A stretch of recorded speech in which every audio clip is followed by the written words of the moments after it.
so he's been emailing a little bit. Well, his people have been emailing on behalf, and like things didn't turn out the right way that he wanted with the last show. So he's looking for like a pretty hard brand pivot. So I was I was thinking like maybe we could get him on for a trial or something. Like since Soph isn't going to be here.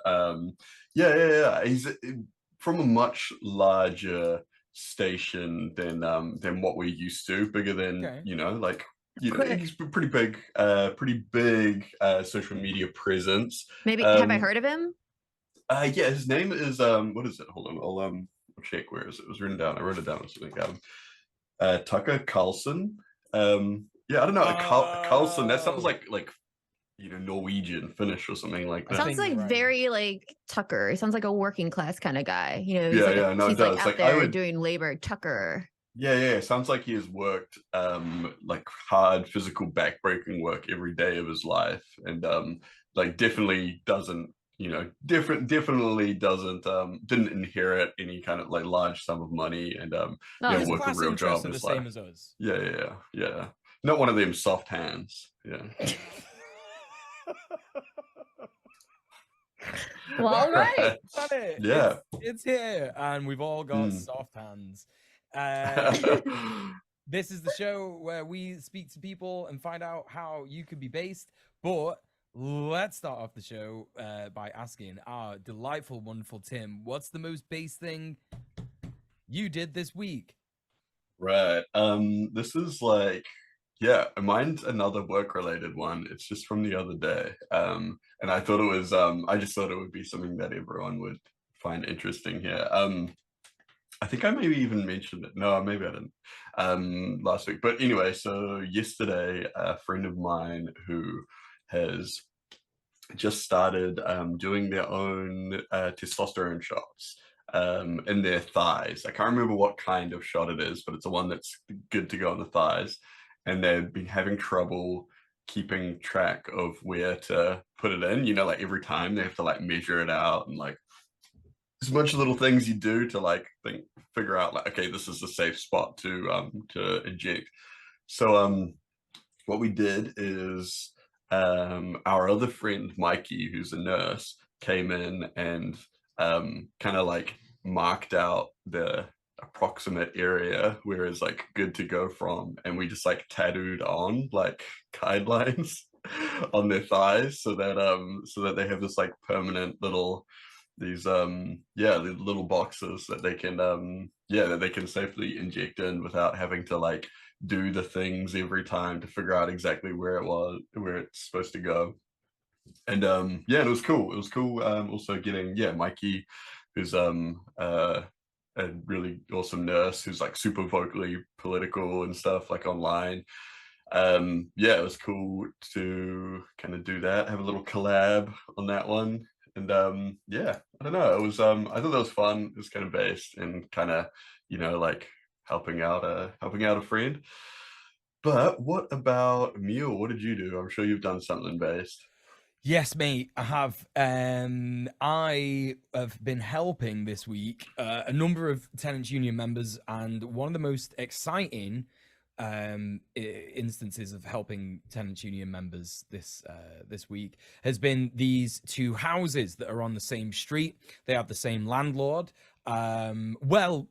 It's a little confusing because for some reason the person who says that they're landlord and acts like their landlord, in terms of like threatens to kick them out for the slightest transgression, demands that they do absurd things and all this kind of stuff, isn't actually the landlord. He's not actually on the tenancy agreement at all. And so interesting that is what's going on. So they share him, whatever he is, like he does that stuff to both of the houses.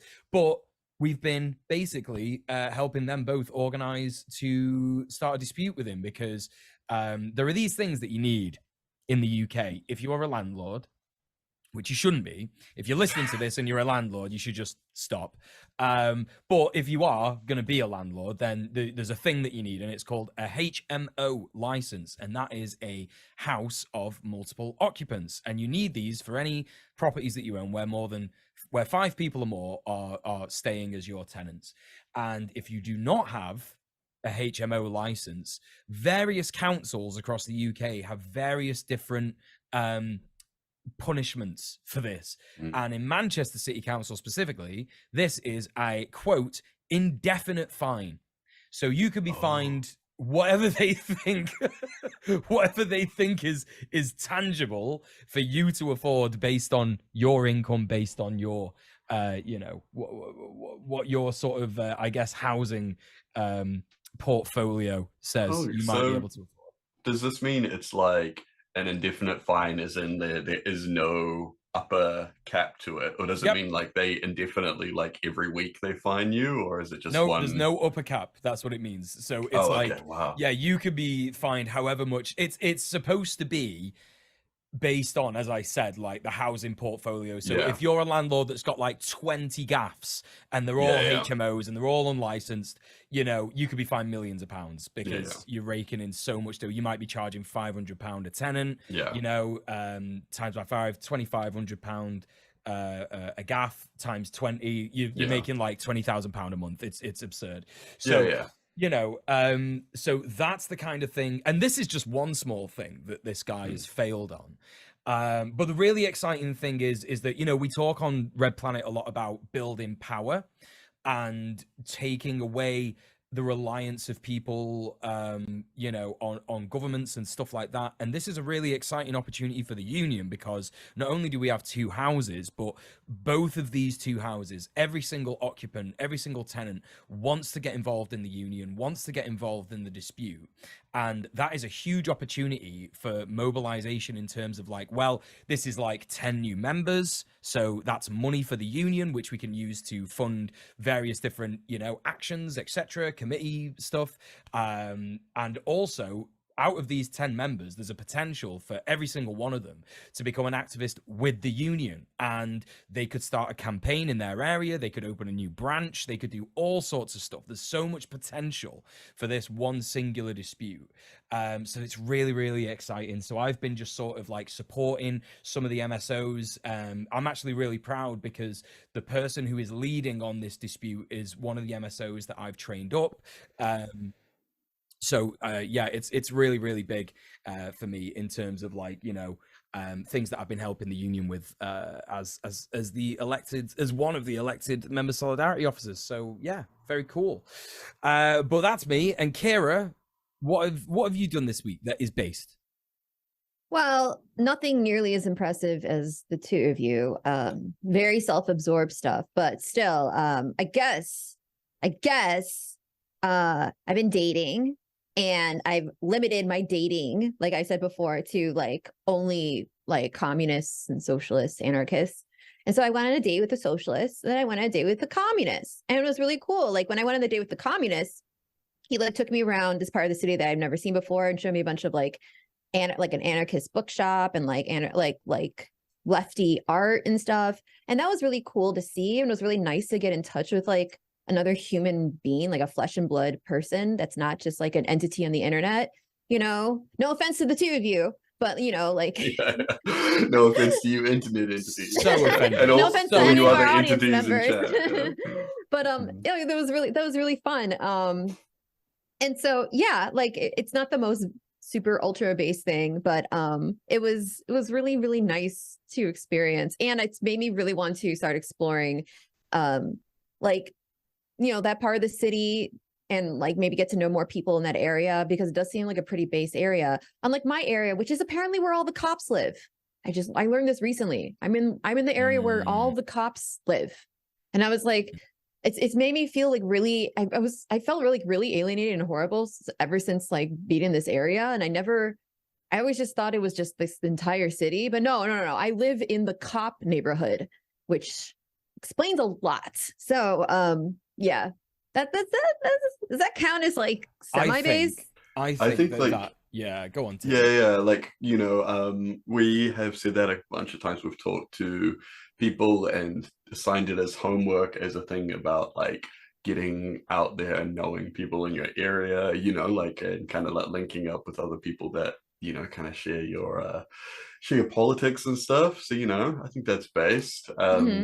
Yeah, Yeah, yeah. I would say that, like, you've wanted for a long time to like go out and like, meet more people, and this is part of like your whole plan, right? You spoke to us about this like a couple of weeks on the run, like, you want to get out there, you want to find out more stuff, and like you're actually gonna like through like, even if you don't end up like dating this person like for real or seriously or anything like that, through that experience you're gonna like meet people, organizations in your area that you could like potentially get involved with. So that's Yeah, really like the little exciting, I think. bookstore. Like that's Yeah, that's cool, really exciting. I love places like that where it's like there's a physical place that like a little anarchist or comic book store or whatever like that, because it's like sometimes you're just like, fuck it, I just want to go somewhere and I want to do something for a little while or whatever. I love like going to secondhand bookstores and stuff anyway, but just being like, okay, well, I've got the afternoon free. I'm going to go down there. I'm going to, see if there's any cool like books or zines or like, see in like, a lot of places like that, they'll have little poster boards for things that are happening in the area and all that kind of stuff. So I feel like, yeah, just like, knowing that that place is out there and that you can go up there, that's like a pretty cool thing, and helps kind of connect you with the community. So yeah, Oh, it's pretty good. I should also say that on the dates, both those dates were very much giving, like caring a lot about COVID. Apparently, there's another variant that's going around. So I make it really very like, I'm very, what's the word I'm looking for? I don't waver on this, which I feel like a lot of pressure from people to just be like, nah, just pretend it doesn't exist. But COVID totally exists. And I care. I'm not immunocompromised, but like I care about our disabled friends, and I care about creating disabilities in either myself or in others. So like I'm really happy that both dates were very much like safe, especially because the weather's getting nicer. So it's really great that we can, be safe and actually have a life soon, or at least in my area. Maybe not in your Yeah. hemisphere. I Tim. I totally like feel that, Kira, and I do want to echo that too, because like I'm the same as you. I'm not immunocompromised, but I'm well aware of the like severity of COVID and like the new variants going around and stuff like that. I do think that unfortunately, because like the wider I guess like public in the West are in denial about this. We're actually quite lucky if we've had vaccines, because if there's a variant going around, it's not going to be the variant that everyone was worried about, which is like, if everyone is vaccinated, then it'll be a vaccine immune variant. But actually, because of the lack of people having vaccines and boosters, it's probably like you're probably going to be more protected as someone who's vaccinated. Like, it sucks for people who haven't been keeping up with boosters and haven't been getting vaccinated, but like there's so much to it, and I think that like there's that to remember. But then there's also, like you say, like being like outside and having dates outside. You're much safer outside, and I do think genuinely that people are in denial. People don't want to accept that there is this like massive threat that is like, and I think that people think it's so big that we can't handle it, but it's actually very easily managed if you just like wear N95 masks, if you're going shopping and all this kind of stuff, and like you say, going outside and keeping up with your vaccines. Like it's really stressful, but I think that people are also going to be forced to accept it again very soon, because unfortunately, like you say, there's a new variant coming around, and it's gonna start popping off again, right? You know what I mean? So I think that that's a really fair thing to say, and I do want to echo that for the listeners of the show. COVID's still out there, it's not gone away, it's still happening. I know people who've had it. My partner went to voice therapy recently, and there was a guy, they all did COVID tests before before they went in, and there was a guy there, and he was like, oh shit, I gotta go, I got COVID. So yeah, it's not something that's just kind of stopped happening, despite what neoliberal capitalism wants us to think. Anyway, sorry, did you have anything else that you wanted to add, Kira? No, Sorry. I feel like I talked over that. No, because I appreciate you saying all that, because I'm tired of saying it myself.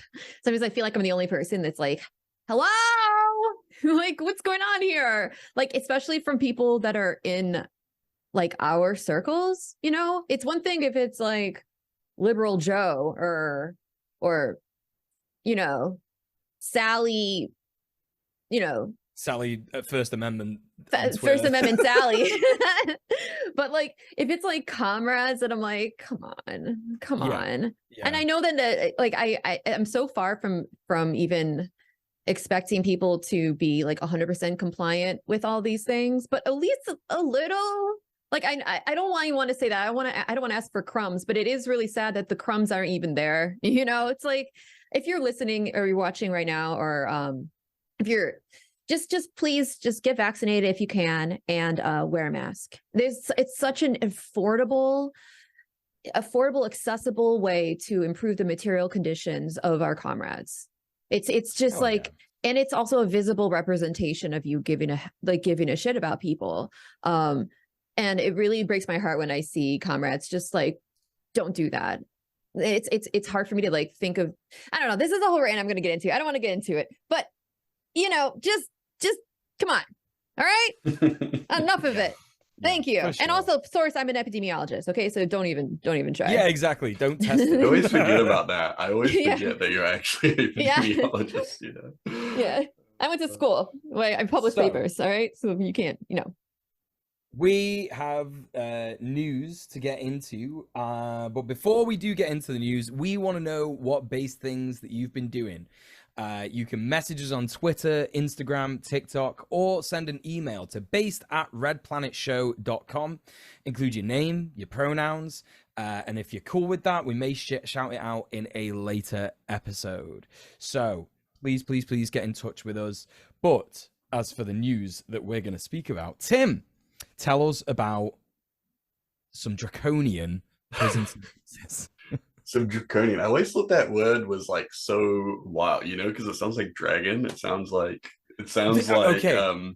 Anything that says draconian in front of it sounds like it's like some kind of like Dungeons and Dragons enchanted weapon, like a draconian prison. Like, could we real quick? Yeah, could we real quick just say about how, like, in this context, like, well, in fact, in most contexts, when this word is used nowadays, it just means fascist. Yeah. I mean, I think it typically means like really, you know, like an extremely kind of you know, like a harsh interpretation of laws, or like a, you know, a draconian landlord would be one that is like a very like, you know, just a miserly sheriff of Nottingham type, I guess. I don't know. So a Kiwi climate activist given draconian prison sentence in UK. That was the headline. So a New Zealand man jailed for his role in a climate protest has been handed the longest prison sentence of its kind in British history. So of its kind, not the longest, you know, sentence in British history. But this guy, Morgan Trowland, a civil engineer from Ashburton, from what I understand, he's actually a bridge designer. That's what he does for a job. So he's been sentenced to 3 years imprisonment for a protest action that shut down a busy road in London last year. Trowland and another man, Marcus Decker, used ropes to scale the Queen Elizabeth II bridge in October. The bridge is heavily used by commuters in freight traffic. So I feel like as his job is like he's a bridge guy, so he would have done it, you know, he would have done it safely, he would have known exactly what he was doing and all that kind of stuff. But still, going up there to protest, they took up a banner for Just Stop Oil, who we've talked about a bit on here. They've, you know, done various kind of I would say highly visible kind of public protest actions. We had one of the national organizers on, my friend Sean. Yeah, we did actually, yeah. And so yes, they threw the banner down and stayed up for about 36 hours. And then so since then, they've spent the last 6 months in custody and were sentenced just this week under a controversial new law designed to give authorities more power to deter disruptive protests. So they've already been like locked up for 6 months, which is wild. And so and it's wild, like listening to the judge's statements and stuff. Like he said, you have to be punished both for the chaos you caused and to deter others from seeking to copy you, Judge Shane Collery Casey said at sentencing. You plainly believed you knew better than everyone else, and it did not matter if people suffered in consequence so long as it allowed you to impart your message. It's like, okay, Was it the dude, like, are Joker? you, well, it's just like, yeah, it's like, are you familiar with the concept of protesting? But no, yeah, it's wild, this thing. You plainly believed you knew better than everyone else. Whereas, like, I think that, like, these kind of climate protests, uh, like, they're the opposite of that, I would say. I feel like it's like saying, like we all know that this is bad, right? Like, there's no one that is like seriously engaged with the science and everything like that that really kind of disputes this stuff. It's something like like 99.9% of all scientists agree that climate change is happening and all that kind of stuff. So it's really like it's like the petrochemical billionaires and stuff. They're the ones that are like the 0.1% that believe they know better than everyone else that are telling us it's not a problem or anything like that. I also think it's funny that like the judge is sitting there being like, you think you know better than everyone else. We're like, That's bro, my job. your whole job is to be a guy that says, because of a bunch of other guys allowed me to, I get to sit here and tell you that I know more than you, and I get to make these like decisions. It's just disgusting to see like the power of what an institution can provide people. They just feel like because they're backed by one, that none of these criticisms could ever apply to them. They're immune from them. But a single entity, like a human being, making an extremely reasonable, like extremely reasonable protest, considering like the stakes and considering how much all these peaceful protests, how much asking, petitioning, so on and so forth has done nothing. It's just like it's disgusting, which Yeah, I it's think everyone wild. agrees with. Like that statement, you have to be punished both for the chaos you caused and to deter others from seeking to copy you, is like, I think that speaks a lot to the mindset as well. Like when we're seeing more of these kind of actions, particularly by groups like Just Stop Oil and stuff, they are really worried that people are going to be doing more and more things like this. So I think it's like it's 100% more to do with this deterring others than the actual kind of like chaos caused or whatever, the disruption of the day. And I mean, like, there would have been disruption, there would have been people that had like, fucking job interviews, maybe like medical appointments or whatever like that. But from a lot of people I have heard speak that have been involved in these kind of actions, and I think there was even a statement from these guys as well, where they said they were like, yeah, we understand that there's a disruption, but we believe that that climate change is a bigger issue than like any single little thing like this. So yeah, so his New Zealand-based sister Holly Trowland said that the sentence was inappropriate for what he did. I was shocked it was so long, considering this was a non-violent protest, she told Stuff. The UK government is making a statement that they prefer to take drastic action against those who speak up about climate change over taking any actual action on climate change itself. I hope Aotearoa does not follow suit. She said her brother was unwilling to pass the buck on taking action against the climate crisis. I'm very proud of him and support what he did, she said. My brother is much braver than I am. So yeah, nice statement from the sister there. It's yeah, it is like she has a point, like it was a non-violent protest. And it's like, like you see people all the time get busted for like way worse things, but just don't really get sentenced the same. And yeah, like I definitely think that the climate crisis is kind of hitting a point where like they're going to start doing more and more kind of extreme things to kind of push back against activists. We've seen that so much recently with yeah, climate and environmentalist yeah, protesters getting like wild sentences. Even like stuff that is like climate but also kind of like like adjacent to other stuff like the Cop City stuff, like when we're looking at like the way that those protesters are engaged with, from like the cops straight up shooting people to like the way that they are referred to as terrorists in the news and all this kind of stuff. It's yeah, like they're really kind of, I guess, kind of marking out a kind of path for the way that, you know, like law enforcement and like the media are going to kind of engage with a lot of the stuff kind of going forward. I think, yeah, sentence like this is just a part of that.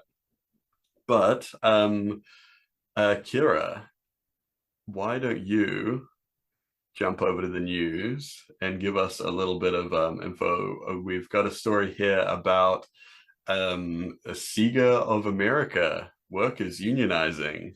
What's going on there? Well, who in the audience is a gamer? And if you're listening to the podcast, feel free. Like we love audience participation. Feel free to just take an opportunity to yell yes or no. Who here in the audience is a gamer? Or maybe it wouldn't be yes or no. It'd be I just me. heard them. Yeah, I'm a gamer. I'm sorry. I admit it. I'm ashamed. I'm but... also a gamer. Yeah, Sega. I've been known to game. Yeah. Sega makes a lot of really great games, and the Sega of America workers are unionizing, which is very exciting. There's a big unionization wave happening right now in like tech. So if successful, it'll be the first cross-departmental union in the American games industry. Yeah. Just FYI, like the video game industry is, if y'all aren't aware, I think a lot of gamers are aware. And if you're a gamer, you're not aware, you should be very aware of like what the products you're consuming, like the way it's created. There's a lot of exploitation in the video game industry. It's an industry that's like really notorious for like treating its workers poorly, like long hours, low pay. They have this like crunch culture where, you know, they try to like meet these absurd deadlines under these very like oppressive, like a very, very oppressive settings. And they make workers like work way overtime, oftentimes not even compensated for the overtime to hit these deadlines. So it can lead to all this stress and like mental health issues and, you know, so on and so forth. Everything that overworking and underpaying can do to a person. There was I remember listening to, I think it was a Waypoint podcast a while back. Like this is when the first God of War came out, and it was they were talking about crunch in the industry, and the game director dude, what's his name, like Corey Barlog or something like that. He did this interview where he was talking about like the long hours and the pressure everyone was under, but then he was like, you know, like, oh, but this is what we do to make our dreams come true, you know? And it's like, that's the thing, because games are like a dream industry for so many people. But they were putting out, it was like Austin Butler and some others were talking about how it's like, yeah, that's what they sell you on, but it's their dream that you're making come true, you know? And all these workers were saying, like, we were the ones that were working the late nights. We were leaving late after everyone else. Well, like, these guys were going out and doing their own things. You know, they were like, taking an early lunch and people going off to, you know, do like social events and all this kind of stuff, while they were, you know, they were the ones like sitting there doing all the crunch time, doing all that kind of stuff. So it's like, yeah, you like, you're not well, very few people actually get to the point where it's their dream that they are making come true. You're just kind of like you know, you're like doing the basic kind of, you know, like more like the menial labor sort of thing, like fulfilling someone else's target, someone else's creative work or whatever like that. And yeah, and it's like it is just like anything else, you know. You might think like, oh yeah, cool, I'm going into games and I'm going to be like, you know, playing around with like all kind of cool mechanics all day and stuff like that. But it's like, the reality is it's like an industry just like anything else. And yeah, and a lot of these people will sacrifice a lot in terms of the conditions that they work under just to stay in it, hoping that one day they'll be the one that's dreaming, not the one that's working.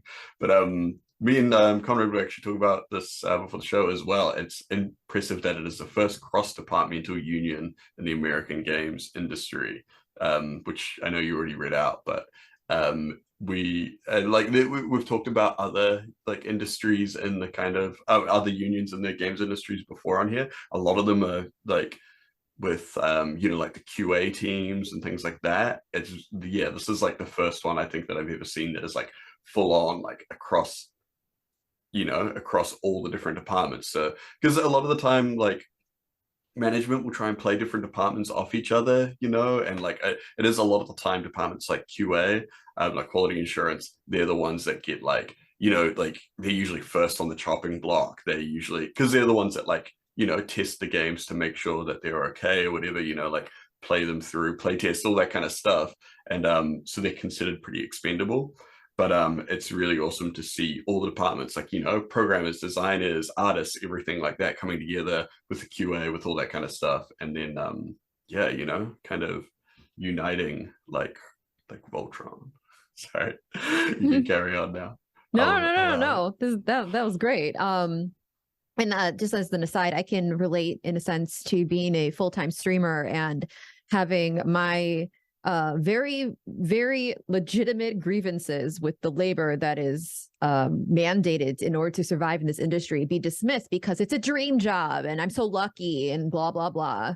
Which is, it's odd that it's still in the same kind of universe as gamers because of it being on Twitch, which is just an interesting little detail there, you know. Anyway, so there's 140 employees at the Irvine, California office of Sega, and they're unionizing under the name Allied Employees Guild Improving Sega, or AEGIS, Aegis, I don't know. Aegis, yeah. Yeah.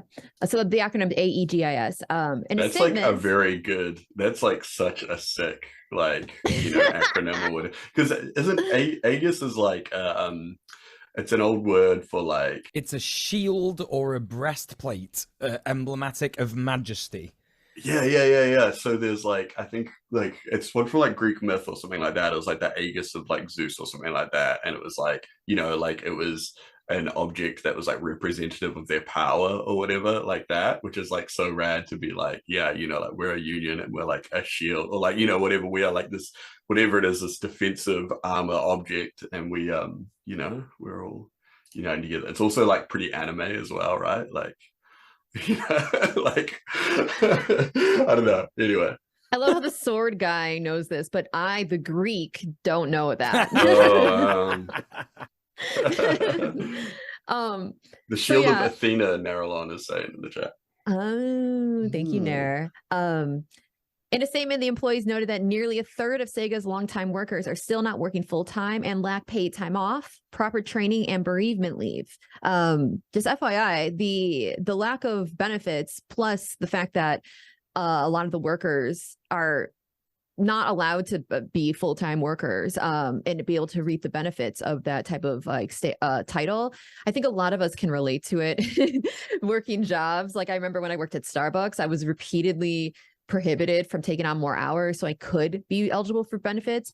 Instead, our shop would just keep hiring more and more people to fill in the gaps. So yeah, like they'll say like, oh yeah, you know, like you need to be over a certain amount of hours or whatever, and they'll keep you under it, and they're like, oh no, it's good to like, you know, it'll be good for you, you'll get like a bit of work-life balance, or like, you know, and they'll just like hire like casual staff or whatever to fill the gaps and stuff. But it's like, yeah, every industry does this. It's so scummy.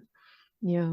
So Sega employees are calling for higher base pay with raises tied to the cost of living and inflation, improved healthcare benefits, increased opportunities for advancement, balanced workloads and scheduling, clearly defined responsibilities for all positions, and adequate staffing to avoid patterns of overwork. And I even saw them discussing more control over their creative products, which I think is really awesome. Because we know that these corporations, like they're just run by a bunch of profit-hungry suits, will just stifle all creative input unless they think it's like a tried and true method that's definitely going to like, you know, they're just going to crank out the same garbage. And that's really stifles like a ton of like amazing talent. And a lot of times, like you were saying, Tim, a lot of the people that get involved in this industry are gamers, and they're like the people that are running these corporations are not. Like there's no tie to the product. So yeah. I know so many people that have worked in the industry where they've been like, oh yeah, we were working on this really amazing thing. Like my little department, we figured out this new mechanic or whatever like that. And then like, you know, some guys from like the board or like higher up came down and were like showing us on their phone, like, you know, how their kid was obsessed with Fortnite. We had to like strip everything out and make it more like Fortnite, like, you know, just stuff like that, where it's like these people that aren't gamers, they're not, or they don't have like, aside from just not being gamers, like they don't have a technical understanding of like what makes a game or whatever. And it's yeah, that's why you get like weird games like Cyberpunk, where it's like a million things pushed together, and you look at the production and it's like, oh yeah, we've restarted this game like 4 times or whatever. And just like all these ridiculous things where these suits that just like they'll see some article and it'll be like, oh, Call of Duty, that's stock's going up. Okay, we gotta remake the new Sonic the Hedgehog game. It's Sonic of Duty now, and you gotta you gotta buy the loot box rings. Do you know what it reminds me of? It reminds me of like when my mom or anyone else who's not at all remotely like in the streamer business will give me streamer advice. They'll be like, I went onto Twitch and I saw that the biggest game right now is Fortnite. So I think you should start playing Fortnite. And that way you can get more viewers. And then you need to and they'll just repeat what they see like some really big streamer do. And they're like, that's what you do. It's like, yeah.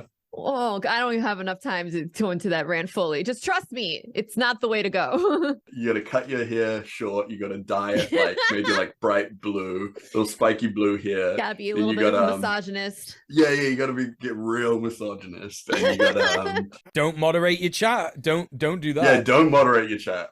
Yeah, and this is a fictional person. We're not describing an actual real flesh and blood streamer on twitch.tv that Twitch loves to throw into all their ads. We're not talking about that person. Yeah, and it's like literally described like hundreds of streamers and their their little emulators. Yeah, I don't know if there's anything else we wanted to add to the gamer article. There's a little note down the bottom that it says like their biggest demand was that at the end of every work day that Sonic the Hedgehog will come down to the office and just pat everyone on the back and say, good job, buddy. Good job. Well, there's those I don't know if anyone's seen the person Swoletaria on TikTok who does all the Sonic the Hedgehog giving you advice on how to unionize videos. Oh, I did see one of those recently. I think someone posted it in the Red Planet Discord, and it's it's so polished. It's like it's so amazing. Good. Like the guy's a professional animator, and there's all these like it's great because it's like a little sort of comedy duo with like Sonic and Knuckles, and Knuckles is like, wait, so you're telling me that wage theft is this? And then Sonic's like, yeah, that's what it is. And then like Knuckles just goes and like steals a bunch of rings from Eggman. It's fucking great. It's really, really good. Awesome. Anyways, Mule, would you like to, I'm wondering what's going on with our comrades in Germany, our German comrades? Let me tell you what's going on with our German comrades. So, the German climate activist group, I might say this wrong, Letzte Generation, which means last generation, have been staging the 10th day of controversial protests in Berlin. I think this might be the 10th day based on the source that we found it on, which was on Friday. So on Friday, it was the 10th day of quote unquote controversial protests. This is something I wanted to talk about.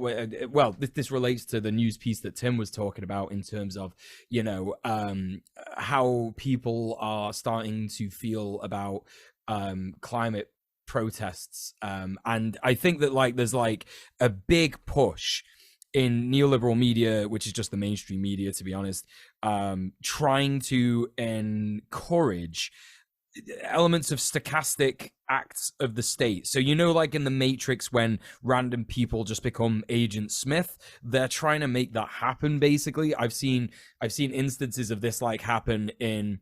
You know what I mean? I've seen instances of this happen in the UK where they'll be like, Just Stop Oil doing a slow march down the road, and some rando guy just like runs up to him and like starts like stealing the banners off them and going like, oh, you're all idiots, what are you doing? And like, they're not really achieving anything. They're just annoying the protesters, and then like, and then I actually saw one of them get mad at the cops and go, why aren't you doing your job? When in fact, actually, like the cops actually are, going to be doing their job after the protest when they like follow them home and shit. So anyway, this is kind of like so the media framing it as controversial is part of that, and it's horrible.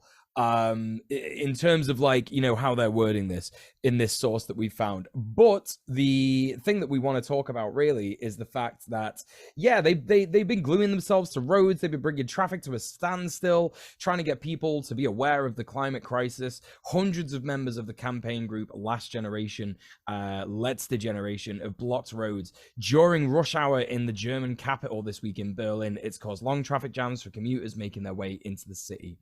The group says that they're drawing attention to the need for government action on the growing threat of climate change. One of them said, "This morning we again blocked many traffic junctions in the city center." Oh, this was Last Generation on Twitter. "In doing so, we oppose the government's breach of the Constitution, which does not protect our livelihoods." The group's main demand is the creation of a climate social council that would bring ordinary citizens together to work out how Germany can end the use of fossil fuels in a socially just manner for 2030. You know, it really kind of sucks in terms of, you know, how these I guess deadlines just keep getting pushed back and back and back and back, and the way that the state is coming down hard on climate activists. I think it's really only going to result in a scenario where more extremist climate activists are going to start taking action, whether that be sabotage, whether that be like you know, more violent, you know, methods of protests. Like, the state will keep doing this stuff and people will keep getting mad at them until the point comes where, you know, someone gets hurt or, you know, something gets blown up, and then all of a sudden it's like, oh shit, yeah, we should have just listened to these guys walking down the road real slow. Speaking of, there's that How to Blow Up a Pipeline, the book that we have talked about extensively on here. The movie just came out of that. Soph went and saw it this week and said that that it was a great time, and that I think she's gonna maybe put something up on her Patreon talking more extensively about it. But yeah, I can't wait to check that out, and I really hope that it I hope that the movie's message is as kind of striking as that of the book, and that a bunch of people see it and go, "Oh wait, you know, like this is you know, like this is something that we should be thinking about. This is something that we should be doing." Yeah, Sophie Sophie said she was gonna go watch the movie in the Discord, and then like maybe an hour later she just wrote in all caps, "Holy fucking shit, guys." So I think that's a pretty shining recommendation from what we can go off. But yeah, anyway, yeah, Tim, yeah, absolutely. I think people will start seeing, like, you know, and we have to remember, like, you know, a lot of indigenous people have been on the front line of climate activism for a long time, you know, especially the Wet'suwet'en people in what is now known as British Columbia, you know, preventing pipelines from being built, taken apart, caterpillar plants and stuff like that. You know, all that stuff is like, that stuff that's been going on, and we're only going to see more and more stuff. Yeah, I mean, even down here, it's like, yeah, it's huge. I think it's yeah, like what you're saying, we're going to see more and more of this going on, and I think that, like, it's getting to the point where, you know, you see like the Just Stop Oil stuff, and even the people that are inconvenienced or annoyed by it or whatever, they're like, yeah, it's, you know, whatever they did was fucking annoying, and I'm not, you know, like, I don't necessarily agree with their means or whatever, but people are generally like, but they're right. Like, we know they're right, you know? So, yeah, I think it's interesting to see how that developed. There was a similar action to the German one. I think it might have even been coordinated down south. It was like a couple days ago. Some people glued themselves to the bridge. But it was hard. Like, I didn't even like really hear about it until a couple days later. I feel like there wasn't really as much, I don't know, like maybe it wasn't so much of a coordinated thing, and they didn't. Yeah, it was when I first saw it, it was like hard to tell exactly what the messaging was supposed to be. But yeah, so anyway, next one, we'll get through these last ones pretty quick. So the Writers Guild of America strike looms over US entertainment industry. So there've been a couple of these in recent memory. And the last one was like huge and kind of had long term ramifications for the entertainment industry for, you know, like years basically. But yeah, so basically, if the Writers Guild of America and the Alliance of Motion Picture and Television Producers fail to reach a minimum bargaining agreement by May the 1st, Hollywood, is days away from what could be a massive disruption to the film and TV industry. Writers say that they want a living wage as streaming devalues their work, even as it demands more of their time. And studios say that the Guild is asking too much at the wrong time. Streaming has to focus on revenue when it is used to value subscriber counts. So on April 17th, the WGA, that's the Writers Guild of America, the members overwhelmingly approved a strike authorization vote. So that gives the guild permission from its over 11,500 television and movie writers to initiate a strike if the two sides can't make a deal. So the strike authorization vote was approved by 97.78% of the members who voted, a record for the guild in terms of unity, but also in terms of members who submitted ballots. So both more people voting than they have ever had before, and most of them all, you know, agreeing that they should strike. So yeah, it gives the guild a lot of leverage in the remaining days of talks with the AMPTP, which is the Alliance of Motion Picture and Television Producers, and proves they mean business. So basically that means that, like, if they can't figure out this deal, then they're good to strike. So that shows the producers that it's like, hey, look, we can, you know, like at a drop of a hat, like we can just do this, you know? And so, yeah, the last one was back in last big one was back in 2007 when they fought for regulated payment over content moving to what they referred to at the time as new media. But that was streaming, like Netflix and stuff before people knew what streaming was. They used to call it new media, you know, like online services or whatever. So, yeah, I mean, that's back when Netflix was still making DVDs and had just kind of like branched into the streaming thing. So yeah, and because all this stuff is still new, you know, like they have to figure out new ways to handle it that are fair to everyone involved. But yeah, so even though they were making DVDs, enough of the content existed online that writers knew. They were like, hey, we need to kind of configure these things. So last one was a 100-day work stoppage that went from 2007 into early 2008. And so it's funny because it affects different kinds of shows and movies in different ways. So basically all movies and everything like that just stop because they got nothing to write. Or if they do continue, if they, you know, like sometimes they might manage to hire scabs, but if you're caught breaking the strike, it doesn't mean that you'll never work in Hollywood again, but they'll never hire. The Writers Guild of America will never take you on. So you're like permanently locked out of, you know, the guild for if you're a scab.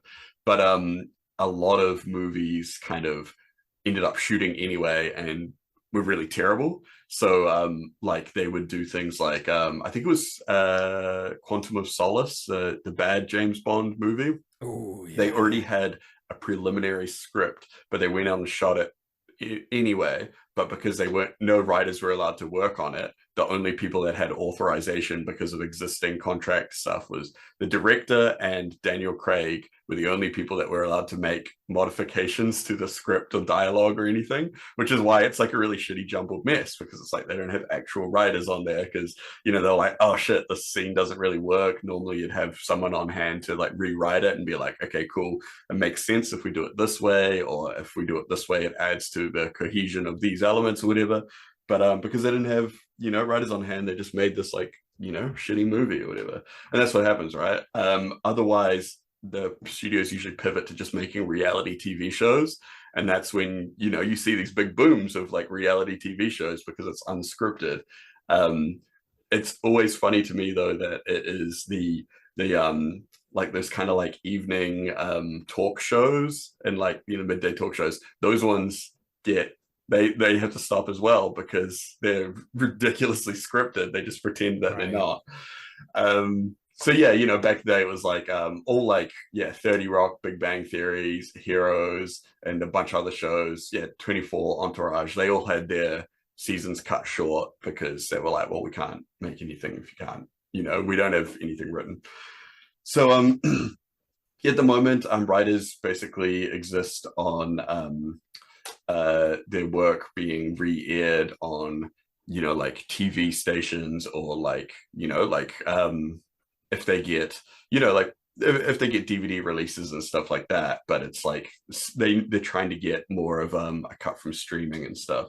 So yeah, another trend that WGA wants to rein in is a mini room, in which a group of writers come up with stories for a full season of a show before hiring a full writing staff. This format can allow a singular writer or showrunner to hatch a show's entire arc. But as one mini room writer recently explained to IndieWire, in practice it means writers do the full amount of work for far less pay. If they develop storylines well in advance, a streamer or network may only have to pay if the show is picked up to a second season. So, and then there's the AI question. So the technology is in its infancy, but the guild sees how studios might view AI as a screenwriting workhorse they've always wanted. AI generated material often bases its results on guild protected copyrighted material, but that work emerges without credit or payment. The guild is fighting to make sure AI can't be used to rewrite a script, or that a robot can't be covered by the guild's bargaining agreement. So that's super interesting, right? Like the idea that, like, you know, they could get a basic script out of an AI and just like rewrite it on the fly, or they could, like, you know, like any script that they come up with is going to be derivative of things that it's been trained on, and all that shit is like already legally protected by the guild. So yeah, you know, like there's a lot of new territory there that they really need to you know, like that they need to figure out going forward how these writers are going to be fairly compensated for their work. And kind of also, it's just like, it's hard as like a creative worker to make a living, and I guess even just like retire and stuff, you know, like you see these people that work in these industries until they die because they don't, you know, like if you're like a producer or something on a show, you can get, you know, residuals from that until you die or whatever, from all the different ways it's produced. But for writers and stuff, it's like, you know, you don't really get that. But yeah, anyway, what about Kira? What about the this public order bill that the UK are doing? What's going on over there? This public order bill, it's really bad. So on the 26th of April, the final stages of the public order bill finally passed the House of Lords. The bill will introduce yet more fascist powers to restrict people's fundamental rights to peaceful protest. We've talked about this before, right? Is this the same bill that the House of Lords rejected before? Same one, yeah. They made amendments to it, and now they're like, no, it's actually still, now it's okay. So even without the public order bill, protests can be shut down if they're considered too noisy or likely to be a nuisance. Now this is giving police significant new powers to prevent protests occurring outside of major transport areas, oil and gas and energy supplies. It makes locking on a new criminal offense, by the way. So locking on being isn't that when you like cuff yourself? Yeah, or even gluing yourself to something. So either tying yourself, using like a bike lock, using some chains. Yeah. Isn't it like it includes other stuff, like even just like slow walking in certain areas, right? Like, because, you know, for like people doing marches and stuff. But yeah, there's loads more. I think that Kira's going to cover on that. Yeah, there's loads of different things. Yeah. So they're also extending the use of stop and search powers, including suspicionless stop and search to protests, which is something that we've seen before in America, like explicitly allowed in New York City, where the stop and search program was used remarkably to target Black people primarily. Yeah, shocking. Yeah, so that's vile. And also introducing of new protest banning orders that would prevent individuals from attending protests at all. So we're just seeing more of these fascist powers trying to stifle very legitimate shows of like protests that are occurring, even peaceful protests. If you chain yourself to a door, that's non-violent, right? But making that illegal, I mean, they're just our stance at Red Planet is we don't advocate for any of these types of actions. You know, we're just here to tell you that they're definitely going to happen necessarily. Yeah, a lot of these countries, they do have like, you know, like your right to protest, you know, and I know that like rights are this kind of like thing that can be like given and taken away, you know, like, and it's kind of like, you know, what's considered a human right at any given time just depends on what the state is willing to allow you, sort of thing. But yeah, it's like this thing where it's like, okay, you're allowed to protest, but you're only allowed to do it through these avenues that the state allows you to do because it's easy for us to ignore them then, you know. And it's like outlaw anything that actually kind of like affects you know, like it affects any like form of like production or anything like that, you know, like anything that could seriously affect the state gets outlawed. And then they go like, well, you know, like we've created these avenues for you to protest, but you don't really want to use them. It's like, because that doesn't do anything, you know.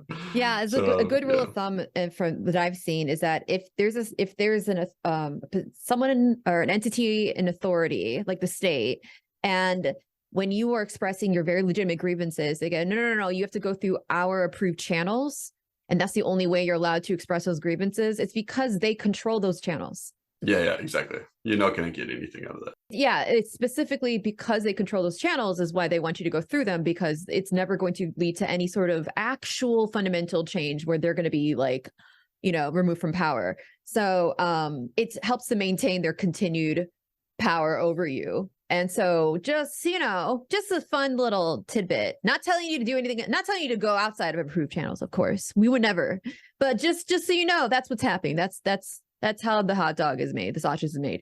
Okay. And we have to go to the next. We have to do our one last story because we're running a little behind. We do have guests. We have two comrades of the show. So comrades of the show, Palestine Action. If y'all remember, this week, Palestine Action began their siege of can you say that for me? Leicester? No, Okay, I can't say it because then, yeah. See, to me, it's like Leicester or whatever. But then, you know, then the Brits make fun of me, and then, you know. Don't worry, Tim. You're absolutely right. It's okay, I can't say Aotearoa. That might have been the right way of saying it. I don't know. Okay, no, it's not. Leicester's Elbit factory. So Palestine Action began their siege against that factory. It's called UAV Tactical Systems. Not only does their military equipment supply Israel in the ongoing genocide against Palestinians, but they build watchkeeper drones, which are used to surveil and harass migrants seeking refuge in Britain by patrolling the English Channel. They have multiple activists camped out in trees and various hammocks and slings, along with activists on the ground, besieging the factory and not intending to let any supplies, workers, or security in or out. Super based. Incredible. UAV is like, what is it? It's like unmanned aerial vehicle. So that's like literally like this is the war crime factory. Palestine Action is so based. I can't even. I'm just feel really honored to like have had him on the show. So and Albert are the factory. They're the people as well. They've shut down the same group, Palestine Action, have shut down their factories before because they exist because they're able to have these factories in these areas because people don't know what they do there. So as soon as people kind of like, you know, like shine a light on what they're doing there, then a lot of people from the local area go like, actually, no, that's horrific, you know. But anyway, the next one is the other comrades of the show, Good Law Project. They've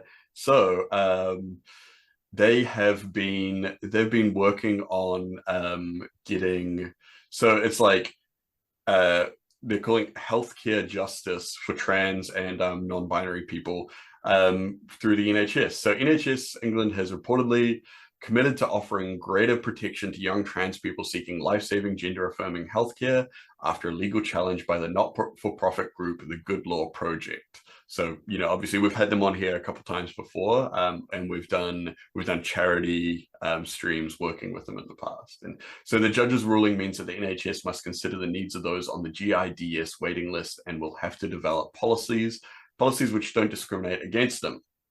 This court case will be a vital moment in the fight for healthcare justice for trans and non-binary people. Joe Mullen, director of the Good Law Project, added, healthcare should be for everyone. So yeah, cool.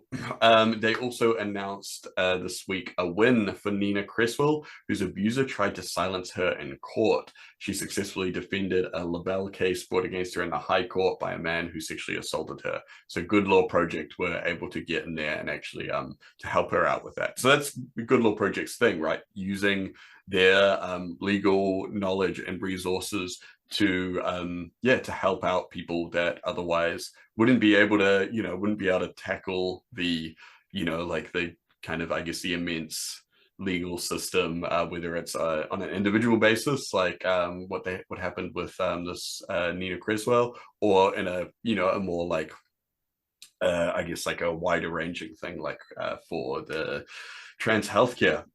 So yeah, so awesome. Lots of base news from our comrades in the Good Law Project and Palestine Action this week. So yeah, we should let's get into the next section with our guests this week. So this week we have the Trans Safety Network, and we're going to be talking about tracking the trans genocide. So Mule, do you wanna bring us into this one? Yeah, so unless you've been living under a rock recently, you'll know that trans people are constantly under attack in the media, by fascists, by most recently in legislation all over the US, and potentially it's looking like that could be possible in the UK too. Trans Safety Network are committed to the protection of trans rights, protection of trans people all over the world, and they're here to talk to us this week. So, comrades, would you like to introduce yourselves? I guess I'll go first. I'm Shash. I'm one of the directors of Trans Safety Network. Pronouns she, her. Hi, I'm Jess. Pronouns they or she. I am also a director of Trans Safety Network. And I guess I focus on our legal and policy side of things. That's where my expertise lies. But welcome in, folks. Yeah, it's good to have you. So yeah, I guess why don't we start off by just, giving us a rundown of what it is you do at Trans Safety Network, what Trans Safety Network is all about. Okay, so Trans Safety Network is an organization dedicated to the monitoring of organized harm against trans people. So we're here to watch the opposition, I guess, is a lot of what we do. We're here to look at what strategies are being used against us as a trans community, and the gender diverse community more broadly. We're here to look at that, keep an eye on things, and think about the ways that are best to counter it, based on our expertise. We're entirely based on volunteers, but we have volunteers who have different areas of expertise. As I say, my expertise is primarily sort of legal policy legislation, but that is very much not the case for all of our volunteers. We don't focus on one particular area. We have a diversity of expertise, and the idea is that we can look at what's going on and look at the tactics that the gender critical movement is using, and that the far right are using against trans people. We can and then use that to inform the trans community, and then that gives the ability to people to organize themselves as well. I think that's the important thing, is that we're providing information as intervention. We're equipping people with the knowledge that they need to know what's going on and build their own ways of fighting it. Excellent. I might, this might be wrong. You might be the wrong person, but you've been doing a little bit of that today, or have I? That is me. Yeah. Do you want to talk to us about that? So I've had a busy weekend. So I don't live in London. I live in Nottingham. Robin Hood, woohoo. It's where I'm from originally, and I have somehow ended up back here. But I'm in Nottingham. I'm based in Nottingham. But I went down to London for the weekend this weekend, all weekend to do Trans Safety Network stuff. So yesterday I was at the Trade Union Congress, representing Trans Safety Network. They're launching a Trade Unions for Trans Rights thing. So I was there to get across the kind of work we're doing and really emphasize and make sure people understood the extent to which we're facing an incredibly well-funded, well-resourced and well-connected movement, and that, you know, the thing that the trade union movement and the left generally need to be doing in opposition to that is to organize it in a way that, you know, that joins the dots and connects things up and gets resources from the people who have them to people who can do things with those resources. So we were talking a lot about that yesterday at the Trade Union Congress. And then today I followed up on that work by heading to the Kelly J. Keane rally in Hyde Park. And I was able to, I spent a lot of time on both sides of the police cordon, and was able to use my, having done a lot of journalism, I was able to sort of navigate that as someone from the press would do. And I was able to see what was going on. I was able to get some useful information out of police officers. I was able to talk to, the trans people who were on the ground and organizing and relay information and across in ways that perhaps other people wouldn't be able to. So that was very good and enjoyable. And it was good to see so many trans people there, especially given I know that the day before, you know, people had already been out this weekend because yesterday everyone was already out to resist the far right at Honoric in London as well. So it's been a very, very busy weekend for trans people on the left generally, I'd say.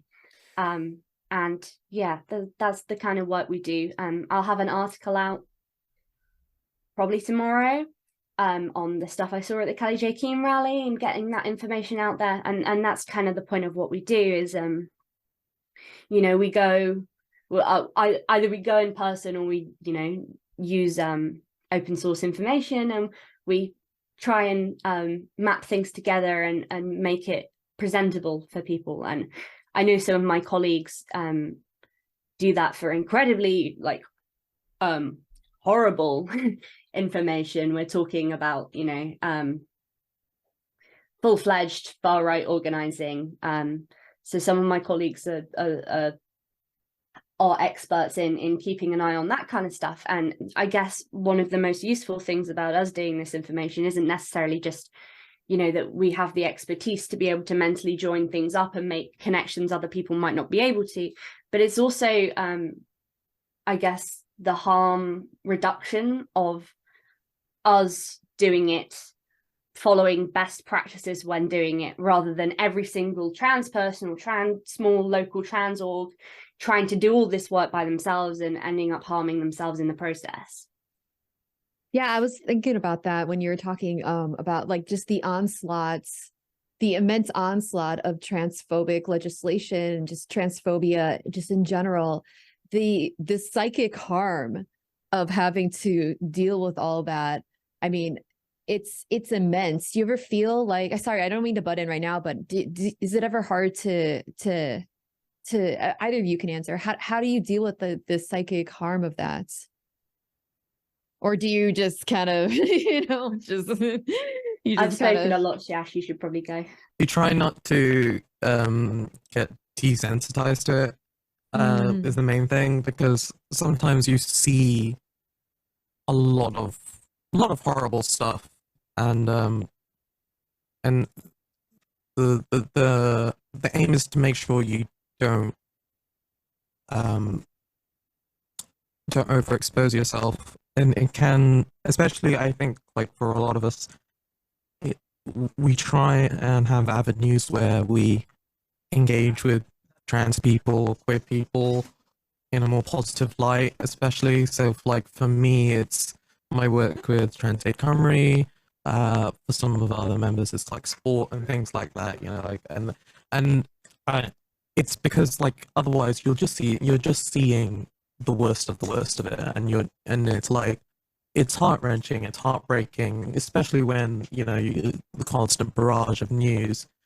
So like, and like, my fiance will still tell me I don't do enough of self-care, but like when it comes to, especially when engaging with TSN work, um it's trying to realize that like there's topics some of our members have complete hard limits on, for example, that we won't research at all or engage with.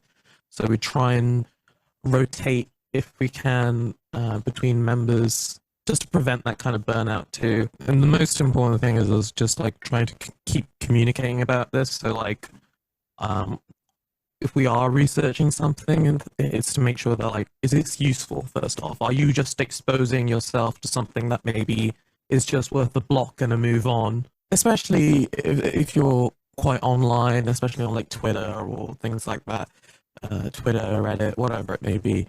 A lot of these are like faceless, anonymous accounts with, like a tiny platform. They aren't worth your time. They aren't worth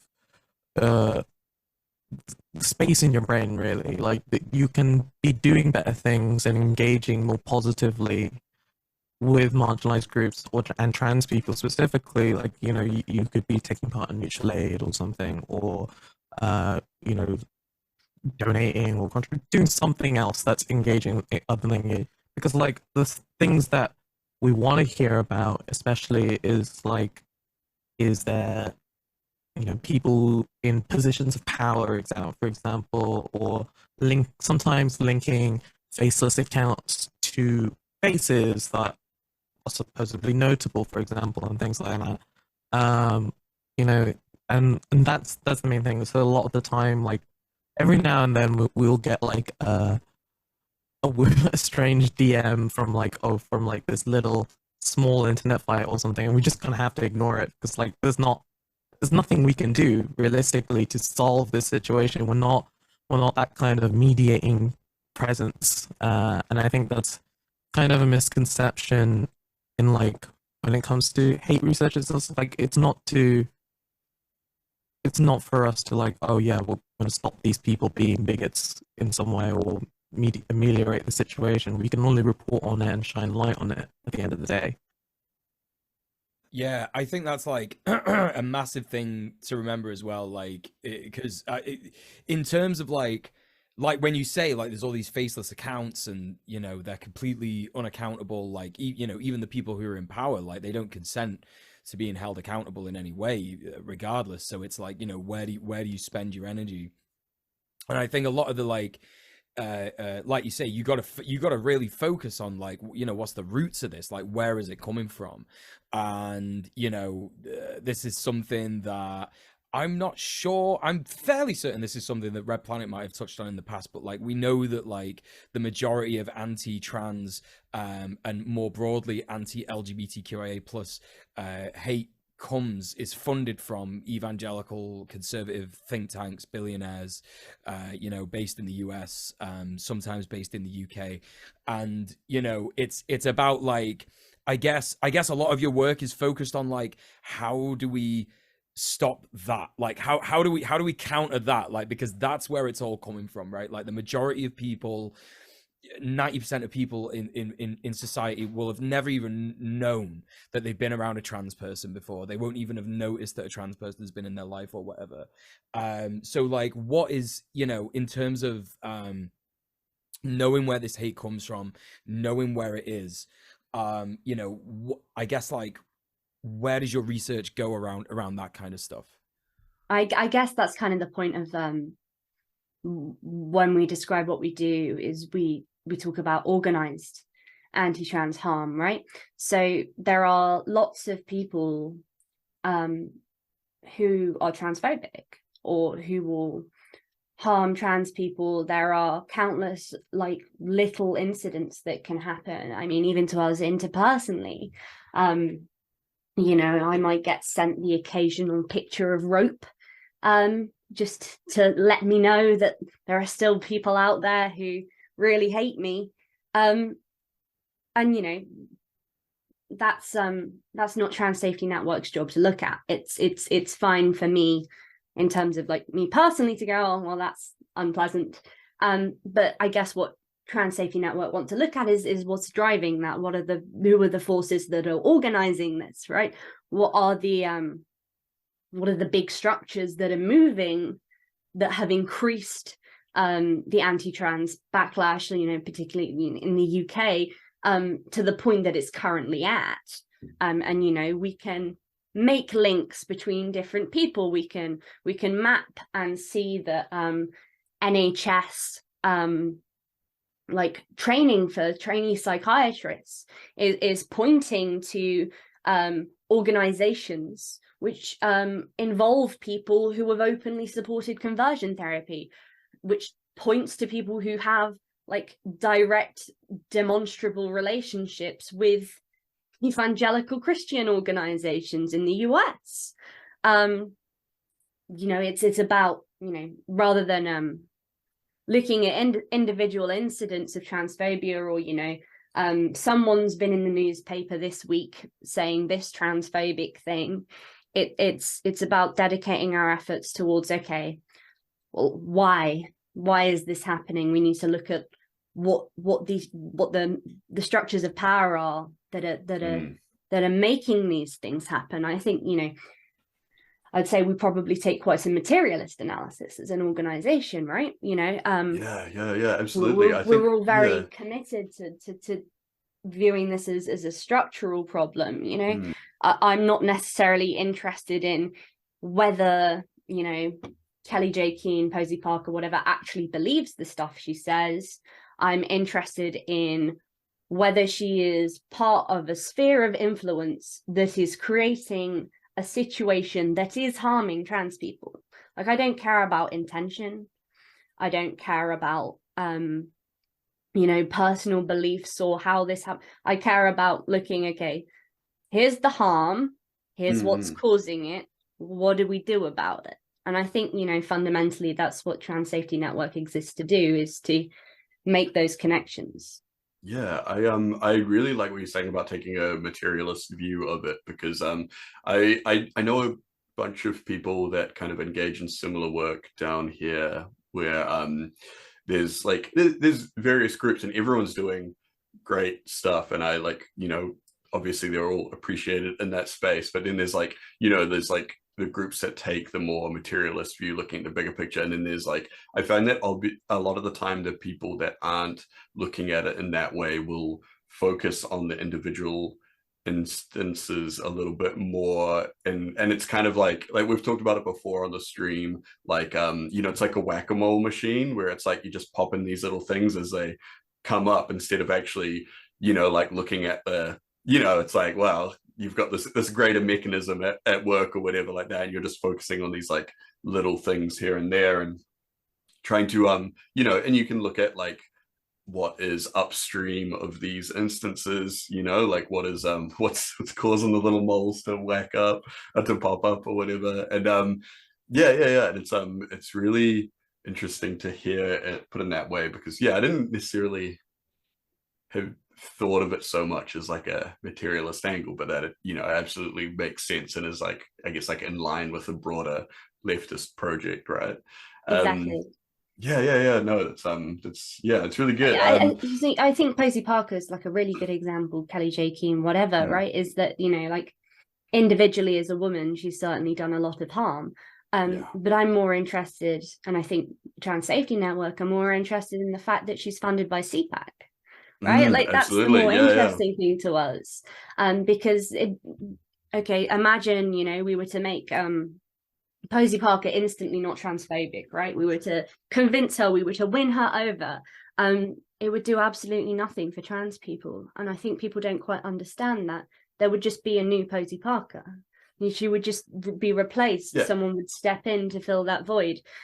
So it is about taking that deeper analysis. I love this approach. I love it. It's so nice to hear somebody like say so explicitly. So thank you so much for this, like just explaining that so well.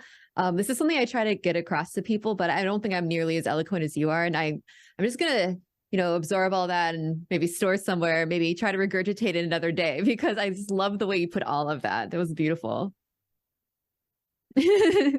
I think I was just saying, it's like really important to engage this idea that like there's no point in caging these bigots, no matter how big and powerful they are, and converting them to the leftist side, because at the end of the day, it's not actually helping marginalized communities who are suffering under the capitalist system, essentially. And while obviously Trans Safety Network is very specifically working on the axis of oppression on trans people, I think it is very much applicable across the spectrum in how we engage with the opposition in some way, whether that be like, especially with like I particularly debates in my personal passion of like when we get a lot of requests to like debate or debunk things sometimes off like Trans Safety Network, and like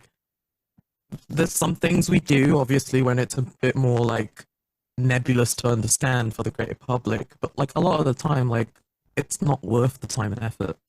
Oh yeah, absolutely. That's been our thing here. Like since we started, when we first got together with Root Planet, we were like, we're not a debate stream. Like there's nothing to debate, like we know what we're about.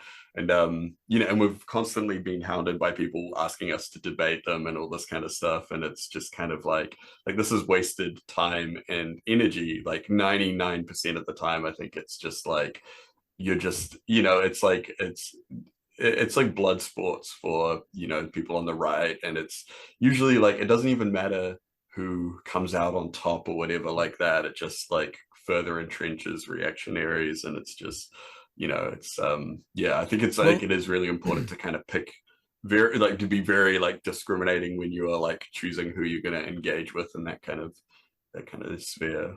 Yeah, because when you because that's the whole thing. Like one of the biggest things that you hear from, I guess, like trans rights activists and any kind of person who supports trans people is that like there is no debate, right?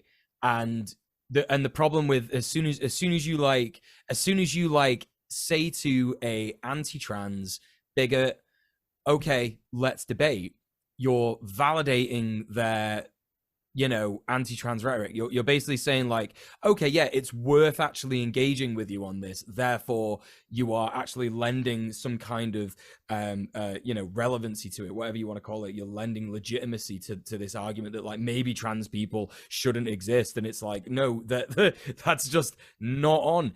And again, like the more and more that the debate exists, the more and more people will see it and just be like, well, the media I've consumed up until this point in my life has told me that trans people just, aren't right or whatever. And like, fine, actually, like I'll continue listening to this argument, and it's just strengthening my, transphobic beliefs. Obviously, they're not actually saying that. That's what's going on in their heads. So yeah, I think it's really important to, push back on any kind of idea that there's any benefit to debating people, there's any benefit to having like conversations with fascists or anything like that. So what is then the is there a strategy that Trans Safety Network has in terms of like tackling the power structure? Because it's like that's what we really have to think about. We had a great conversation with Katie Montgomery a couple of weeks back where she was talking about how we can like maybe get people aware of advertising, I guess, like try and remove some advertising from certain publications, like the Daily Mail runs like a transphobic article, and we say, okay, Sainsbury's, Ladbrokes, whoever, all these different companies that are like advertising in the Daily Mail, you got to boycott them. You got to send in some like phones, and you got to phone them up and say like I'm not going to shop here anymore, I'm not going to do this with you anymore, why are you advertising in this hateful publication? Has there been any kind of like discussion on like what's the strategy like? Yeah, I think we're kind of agreed on this, which is that Trans Safety Network doesn't want to be the person giving the answers to that, like the organization giving the answers to that question. Right. Yeah. What we want to do is we want to identify the problems, and give people the information to solve it themselves in their communities. And we can be very, I think we can be very confident often on what the answers aren't, right? We can be, you know, using our expertise and our experience of what we've seen in the past, we can, you know, very confidently tell people that no, debating the fascist isn't going to work, or no, you can't necessarily calmly convince individual gender critical feminists that you're a real person and that you deserve rights and whatever, and or even if you manage to, that's not actually going to change anything. So I think we can be quite open about what doesn't work, but I think, you know, we don't want to become you know, we don't want to be in charge of all the trans people and be like, hey, everybody, this is what we need to do. Because, you know, we're just community organizers with specific expertise like everybody else. And, you know, I think all of us believe that, you know, communities do have the power and the expertise to solve these problems themselves. We just want to help those communities do that by saving them the job of figuring out what all the problems are in the first place, and where all the connections are, and what, you know, what kind of things they need to be looking at, but what steps that they, you know, decide to take on the basis of those is very much up to them. I'd say one thing that we have, you know, encouraged people to do is particularly we did this around the EHRC letter, which was the, for those people who don't know, was a letter written by the Equalities and Human Rights Commission in the UK, an organisation which has literally been, and this is like the government admits that they have done this, they have stacked it with people who support their agenda, and it is now an actively institutionally captured and transphobic organisation. And what they did is they published a letter in response to our Minister for Women and Women Equalities, Kemi Badenoch, suggesting that the Equality Act be updated to exclude trans women from the sex category of women for the purpose of the Equality Act by updating it to biological sex, whatever that means. They don't know what it means, and they've been quite open about that, but they wrote the letter anyway. So in response to that letter, there was a petition going around to get a debate in the House of Commons on whether this should happen. And the idea was that, you know, if enough trans people signed it, then the government would have to, you know, debate it and explain why they were being so transphobic. And we didn't share that petition because we didn't think that it was particularly helpful in the current political context, because you know, I think all of us agree that there's no particular political motivation for the current government to listen to trans people or to any petition. They have quite a fixed agenda, and I think are planning on doing it. One thing that we did suggest as an alternative is for people to speak to their MPs and effectively to become a problem for their MPs. I think we were quite open that we're not trying to get people to convince their MPs that transphobia is bad, so much as make it not in their interests to be transphobic because of how many problems it would cause them in terms of phone calls to their surgeries, letters, you know, protests outside.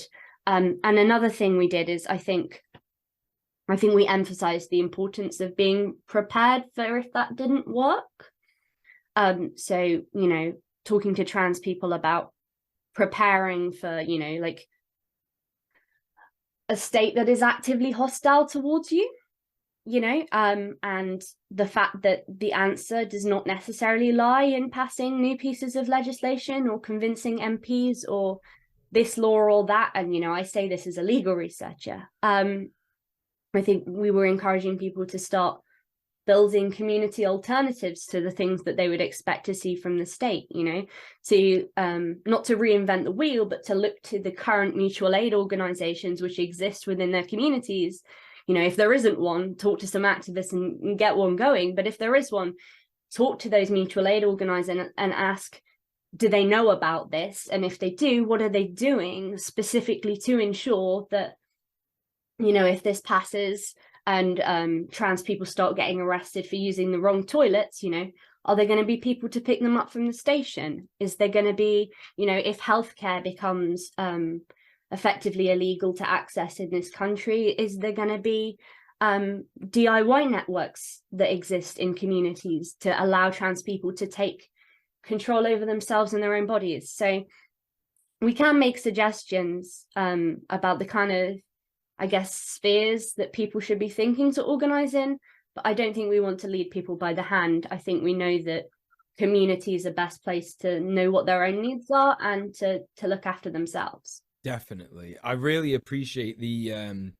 comment on petitions, because I don't think I've ever been as offended on behalf of the trans community as I was when I saw that people were saying, please sign this petition, because, you know, like, I've been saying this for years about the petition portal that the Tories created. By the way, this is something that you have to be well aware of. There were loads and loads and loads and loads and loads of change.org petitions that were coming into the government, and MPs were bringing them up and talking about them, and the Tories don't want any of that. They don't want any of that. They can't be bothered with it. So they created an official petition, you know, portal that, you know, if, British people, if you definitely live in Britain and you definitely want us to talk about this, you have to sign up, confirm your email, all this stuff, and we'll definitely talk about it. But as you say, Jess, quite rightly, like, oh my God, they've even said they've responded to this latest one, because 100,000 people have signed it, and they said, yes, we will debate this in Parliament. But how is the debate going to go? We all know what's going to happen.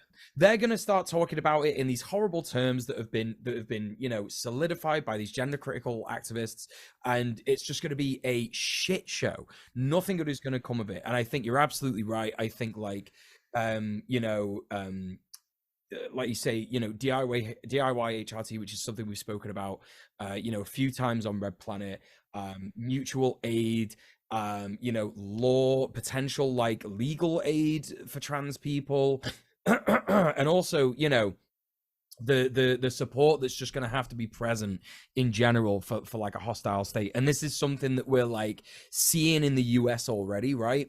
Where like in certain states, just because of the very nature of these things being like discussed and also being brought at state legislation level, we're actually seeing trans people like really bear the brunt of you know, stochastic transphobic hate and stuff like that. Are there things that you're learning from the States? Yeah, I think like, yeah, as TSN we identify issues, I guess, within the state systems and try and show people, and what we obviously is like trying to get people to engage outside the system, because the system is failing is basically what we're trying to highlight. Essentially, it's just saying like there is no like, we can help people engage with the system in the safest way possible as a community, but it's always, you have to treat the state as an enemy, essentially, as if you're a marginalized person, because they don't care about you as long as you're able to pay tax, work, and put up with bigotry or conform in some formal way, you know. Like, we have to be like, and it's especially concerning because like there's a lot of, I feel, wasted time and energy in like and then it's like emotional energy as well. Like, you know, people are burning themselves out either by engaging on Twitter or petitions or writing to their MP or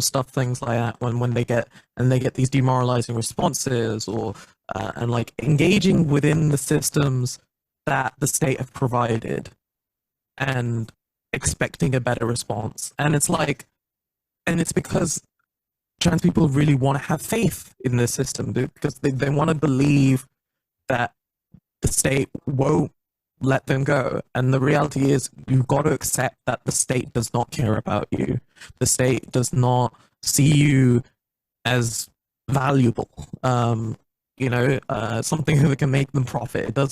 It's not worth it. So like having to reorientate your thinking into like, how can I help my fellow trans person or my fellow marginalized person with the resources I have, with the skills I have. And it's like that's where you can, and it's not asking people to learn like new things or something like that. Sometimes like the skills you already have can be extremely useful. If you're in the legal background, trans people need legal help all the time. like there's a lot of things that cis people especially can do in order to help marginalized communities, that isn't wasting time on social media arguing with your relatives, or something like that. Like that is not a good worth of your time. And for the last time, I don't want to hear about it. I don't want to hear about how you had a transphobic conversation with your relative, because that doesn't improve my situation. That just makes me sad. Yeah, no, totally. I think there's something Jess, you mentioned before about institutional capture as well, which I think is like a really important thing to talk about, because it's like, like especially when we're talking about these debates playing out in public spaces, or even like, like the debate stories that get framed in the newspaper and stuff like that. They'll like frame a story around there's like a debate or whatever, when it's like, we're talking about like media organizations that have been, captured by, like that's turf territory, right? It's like they're not like, if we were to concede that a debate were to be, to happen, it wouldn't be appropriate for them to have the debate, because they're already, like, so I guess they got all the brainworms. But yeah, like is there like is there some like is there a path that you can see that would be like like, what do you, I mean, this is probably outside of the bounds of what you're talking about, but like, how do you like, what do you think is a way to challenge I guess institutions like that are like that have, they're just like totally just infested with all the worst brainworms? Is that something that you think is worth doing, like even to like to consider like that kind of thing? Or is it just, like just mutual aid networks and we just kind of do the best regardless of, just push past like the media kind of shit and the, I guess like the Tory bullshit or whatever like that? Is it I mean, like, is there an ideal kind of like, I don't know, like, yeah, I'm not sure. Is that something that you even think is possible, to kind of like take on those institutions? From like, I don't think there's a specific TSN standpoint, but like, from a personal on the team, essentially, like, I'm an anarchist, like, I don't believe there is saving these institutions and stuff like that. So like, when I see, unfortunately, like the EHRC or whatever, like being institutionally captured, I always thought that, from its inception, that it was designed as a vehicle for the government to shift blame, like, or to like, or and like, it was meant to be like this supposed organization which could hold the government accountable, when it's in fact it's the exact opposite at this point, like, and I think it kind of reminds me how, we have investigations into the police force kind of thing, like, having cops investigate their own is not going to solve an issue. Like, Yeah. like an internal investigation held by people that are invested in maintaining the organization that they are investigating. Yeah. Yeah, and I think from that sort of, it's like you're very much these organizations that we are constantly in conflict with, whether it be in education, employment, the state, wherever it may be, like are designed in the sense to filter out marginalized people like us. You know, like we can fight for our little space and a little scrap, you know, but at the end of the day, someone is going to get left out. Like, you know, like, yes, as, you know, someone who identifies as a woman and it can like pass as a woman or and use women's toilets, like, yeah, I have my own women's toilets or whatever. But like at the end of the day, like in my workplace or whatnot, but like there's no gender neutral toilet. I'm not fighting for my fellow MVs, am I? Like, and I think that's one of the things I feel, especially when trying to engage with state institutions. You can fight for these little scraps, and like feel, you know, you've claimed some victory. And I feel like a lot of liberals do this. You know, they feel like, you know, especially whether it's like they get this crumb of like, oh yeah, look, your politician said trans rights or human rights at the Pride, you know, um, uh, you know, like I believe I can't remember. I was seeing on Twitter about some Labour trans person saying this, and I was just like, I don't care about platitudes, and no trans person is gonna be saved by platitudes, and like it's frustrating to like think about seeing that. You know, I think the question you have to ask yourself is whether you think the institution is worth saving. And I mean that in the sense of, you know, if you think about it in its, you know, ideal form, you know, the way it's meant to operate on paper, if it wasn't captured in whatever way, and if you look at that and you go, well, actually the way this is structured is kind of like, you know, not great, you know, it's going to lead to problems, you know, like the EHRC, you know, the whole the reason why we've ended up with the EHRC as it is because the whole system of political appointments is entirely vulnerable to this this kind of problem, and it remains, you know, a fundamentally liberal arm of the state that is meant to hold the government accountable, but only accountable insofar as you know, liberal human rights norms would ask it to, and it may be so that, you know, it's failing even to do that now, right? Which is, you know, an interesting point, and we can ask to what extent that even really matters or is worth fighting for. And you know, some people would say that it is, you know, that like fundamentally, you know, I would rather live in a liberal society than a fascist one, but I don't think you know, it's holds the answers for our liberation, you know. And so what I would ask people to do, and I think this applies across all like leftist organizing, not just, you know, to do with trans rights, is look at, you know, in your like theoretical like ideal of it, the thing that you think's good about it, or well, what is it meant to be doing? You know, you can do this with the police as well, right? So if you look at an institution and you think, okay, what's the police, you know, in this theoretical sense of, you know, the fantasy land of what is the police meant to do? It's meant to keep people safe, right? You know, that's the okay. And then you take that core sort of purpose, you know, even though we know that isn't the actual purpose of the police, but in most people's minds, we know, yeah, the police exist to keep us safe. You take that and you go, okay, well, what do we actually need to do to keep us safe, right? What things would we have in a society, if we could build it, that would make us safe? And you know, I'm a leftist who does a lot of human rights work and law and stuff, and fundamentally, I'm one of the leftists who believes there is some use maybe to human rights, not as conceived in a liberal framework, but maybe there is something there. And so, you know, if we look at the EHRC and we go, oh, well, it's designed to basically protect human rights against, you know, like a majoritarian, you know, the problems of majoritarianism, right? The idea is that there are certain basic principles that we all agree to protect, even if everyone disagrees, right? You know, even if 99% of people wanted to oppress a minority group in a certain way, you know, the principle of human rights and of minoritarian protection is that there's still a limit somewhere.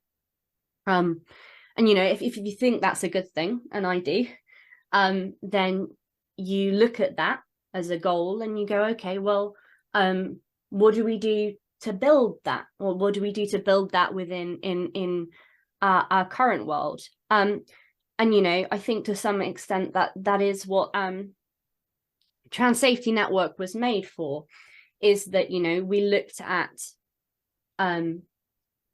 what current like trans rights organizations and activism and everything was doing, and you know, I think, you know, you look at organizations like Stonewall and Gendered Intelligence and Mermaids and all these people that, you know, exist to protect trans rights, and they do good things.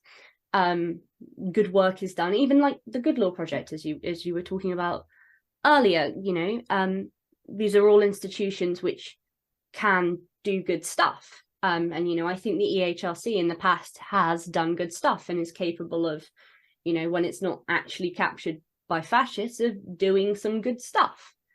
But we could do better. You know, if we built things from scratch, we could do better. And I think Trans Safety Network is trying to do some of what other organizations have done in a different way, you know. And there's a lot to be said for a plurality of approaches. You know, there are the liberals who are going to go and do liberalism, and that's fine and good, and they can achieve some good by doing that. But I think as leftists, we can be critical and say, you know, that's not enough. You know, we need to start building now. We need to be building the things that are actually going to liberate us, that are going to achieve the things we want them to achieve.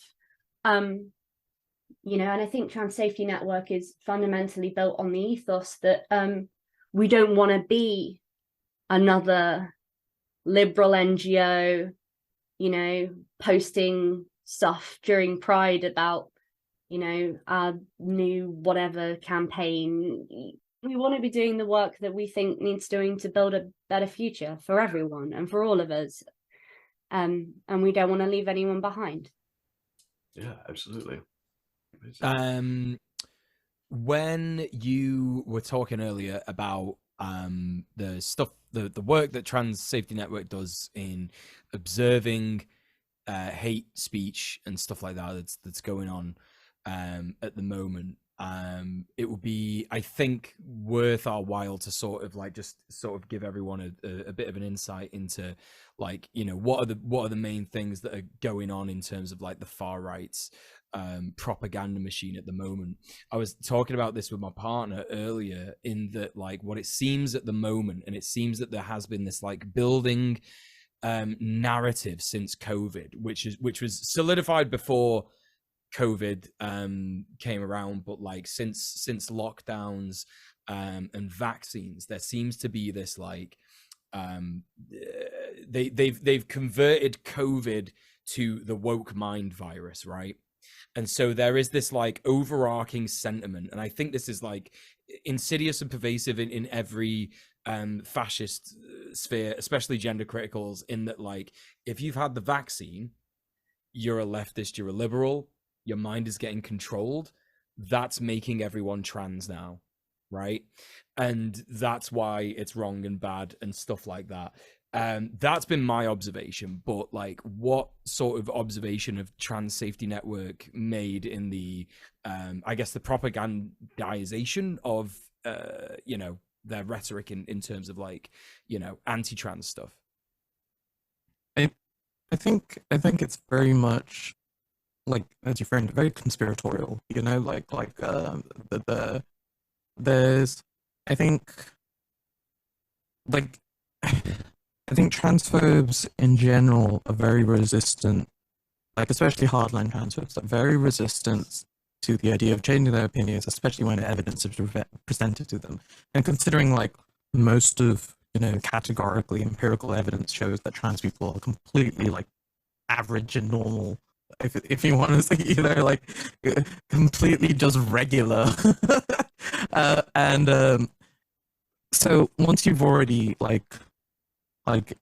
engaged with that as a concept, it's very easy to fall down that rabbit hole of thinking. And what we're seeing, especially now, is that they are all these people who would have considered them maybe so liberal maybe a few years ago or whatever, are sliding straight into fascism. Like very much like agreeing to effectively Section 28 laws and practices, and they're okay with it. I think very telling recently is that Ron DeSantis met with Kemi Badenoch, I believe, and like that should be like, it was, at least in the media, at least it's still treated as a bit of a red flag as far as for now.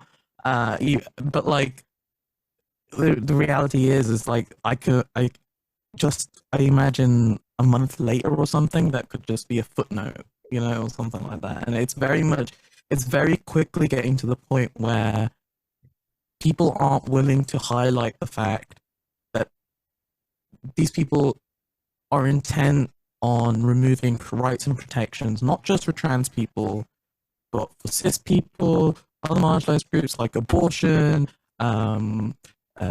things like workplace practices, like equality practices and stuff like that.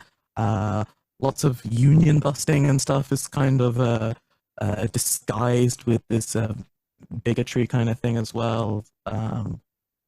Because unions they've been TRA pilled or whatever. I don't know. I have no idea what language people use anymore. Like it changes every day. Trying to keep up with like right-wing terms for because you mentioned woke mind virus today, and I was like, is that genuine? It took me a second to people genuinely using that. Is that just not a meme at this point? And I was just like, oh, God, this is what I mean. Like, it's impossible to keep up with the ever-changing lingo of conspiratorial thinking, and it's not worth engaging on that front, because it's like trying to engage admits that you accept their framing, like you, when they call us groomers or something like that. And it's what we're seeing is obviously there's a lot more alignment with Nazis, especially with KGK and stuff. There's especially in America, there's a lot more armed presence, which is kind of, very terrifying. And I think what's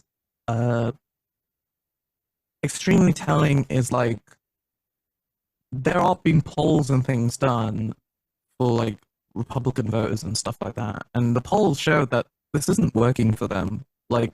This bigotry angle isn't working with most voters, but what we're seeing is that there's the very far right contingent are getting much louder, much more aggressive, and much more open with their kind of bigotry, and not just in social media and their private cesspools, but in the workplace and doctors' place, anywhere where they can make a public fuss, they are able to get away with it because there's this airy idea that this trans people should be a topic that's debated, and because of that kind of overall framing, it's enabled these fascists to be more open about being fascist. I think Shash is right, is that it's basically impossible to disentangle from the rise of global fascism more generally. And I think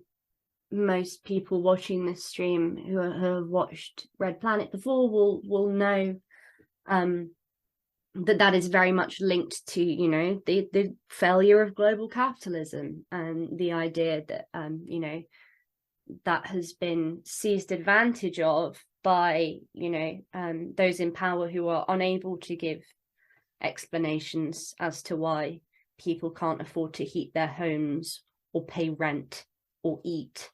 And it's a very easy thing to talk about.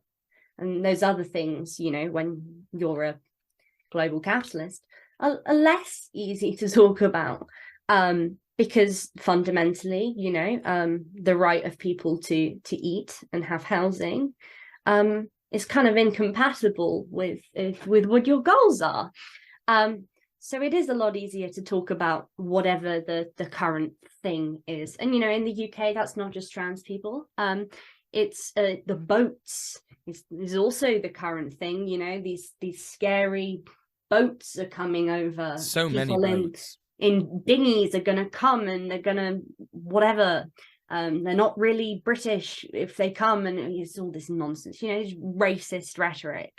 And you'll very often find that the same people spouting the first view are the people also spouting anti-trans things, you know, because it is a convenient thing to talk about. But I think you also have to talk about the fact that this was deliberate and planned. It's we're seeing, you know, the takeoff of a strategy that has been had the groundwork being laid for it for a good amount of time now. You know, we look at the evangelical Christian right in America, and following the legalization of same-sex marriage over there, they made it a very, you know, I don't know why this is like, you know, like a, oh really, like a conspiracy thing. They were quite open and explicit that this is what they were doing. There are documents that I can point to you where they write this, you know, they declare this themselves. The idea was to separate the T from the LGB and use the T as a wedge issue to try and, you know, undermine queer rights as a whole, but also to undermine women's rights and bodily autonomy. And that's why we see, you know, in the UK, we've got Miriam Cates MP has teamed up with Rosie Duffield, who is, you know, like the Labour gender critical person, the Labour Party gender critical sort of figure.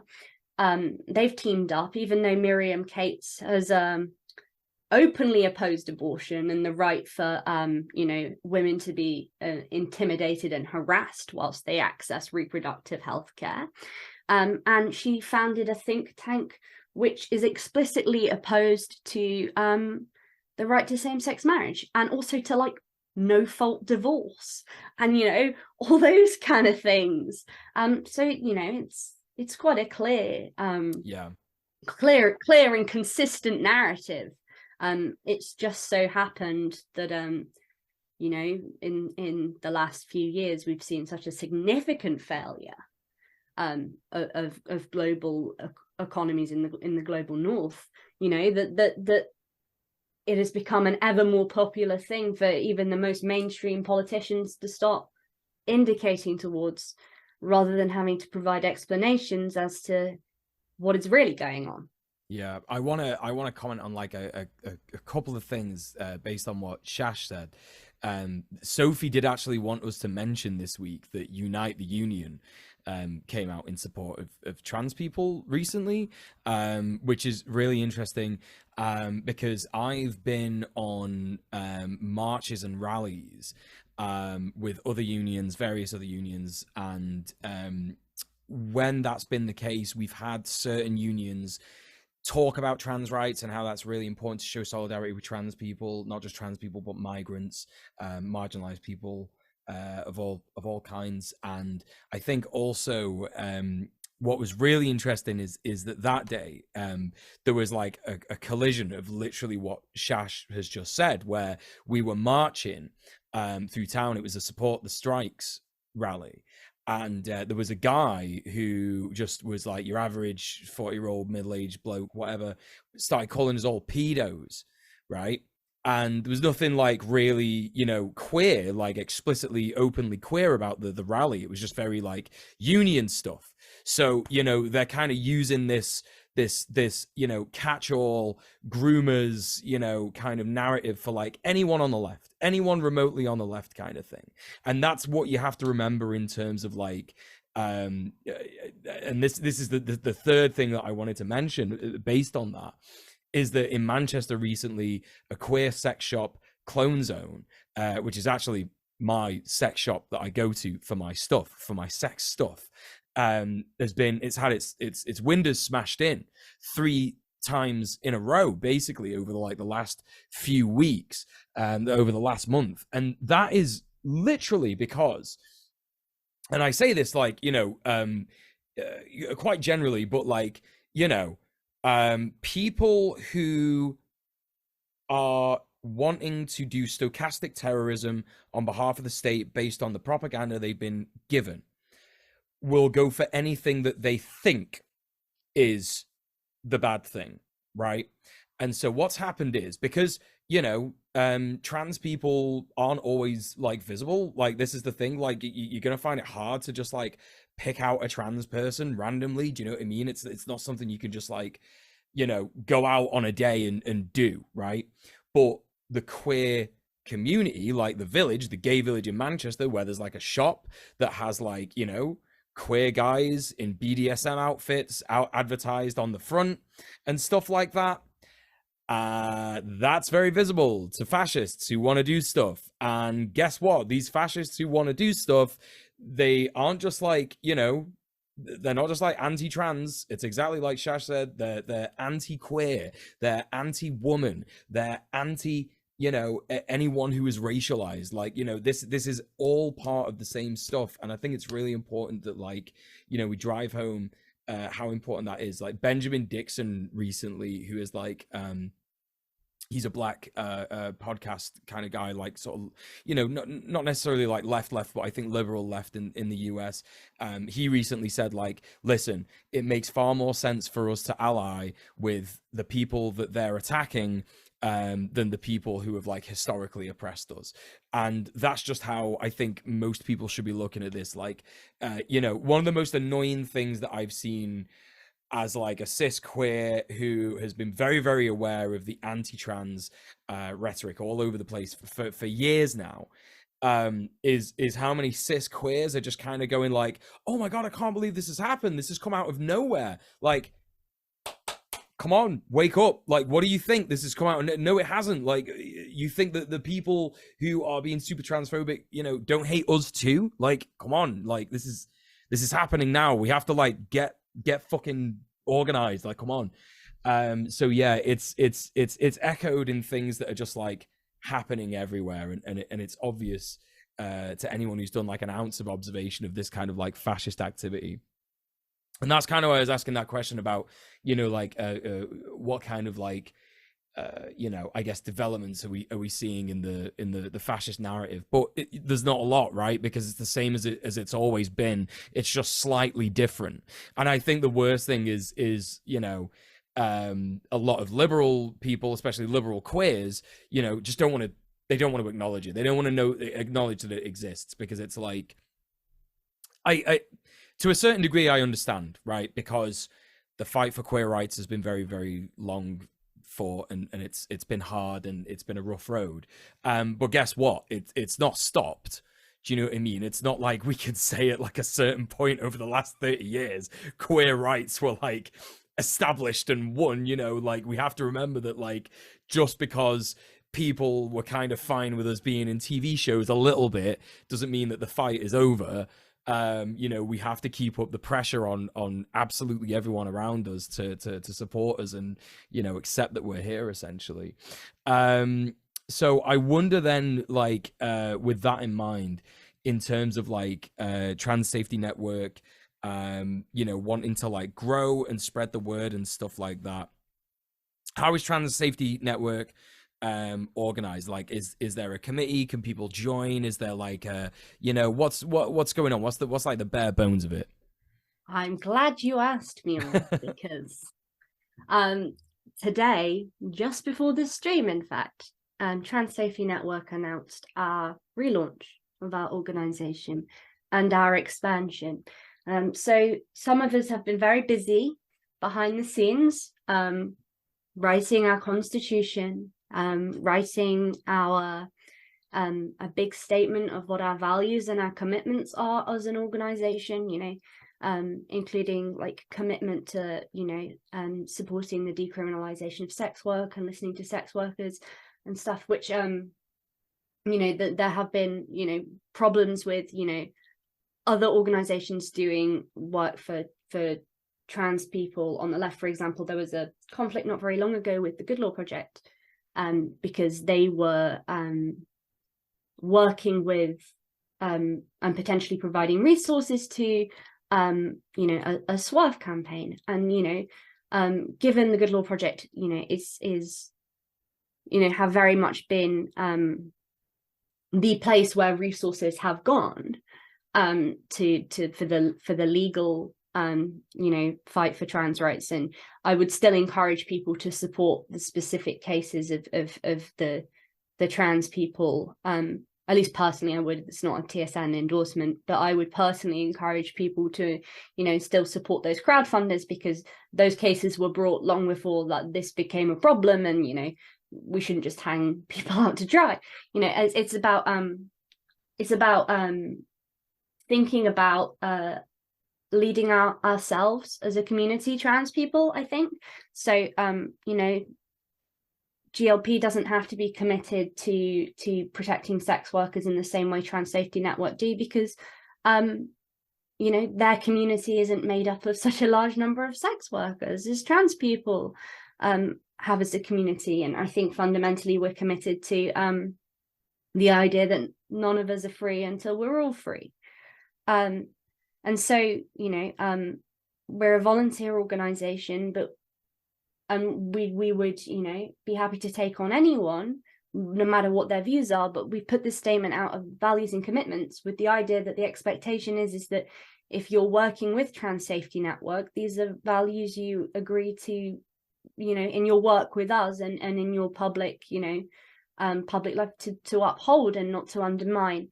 And you know, we're, so as part of our relaunch, we've adopted those. That's now, you know, like part of our formal legal constitution. So we are and formally are committed to upholding those values.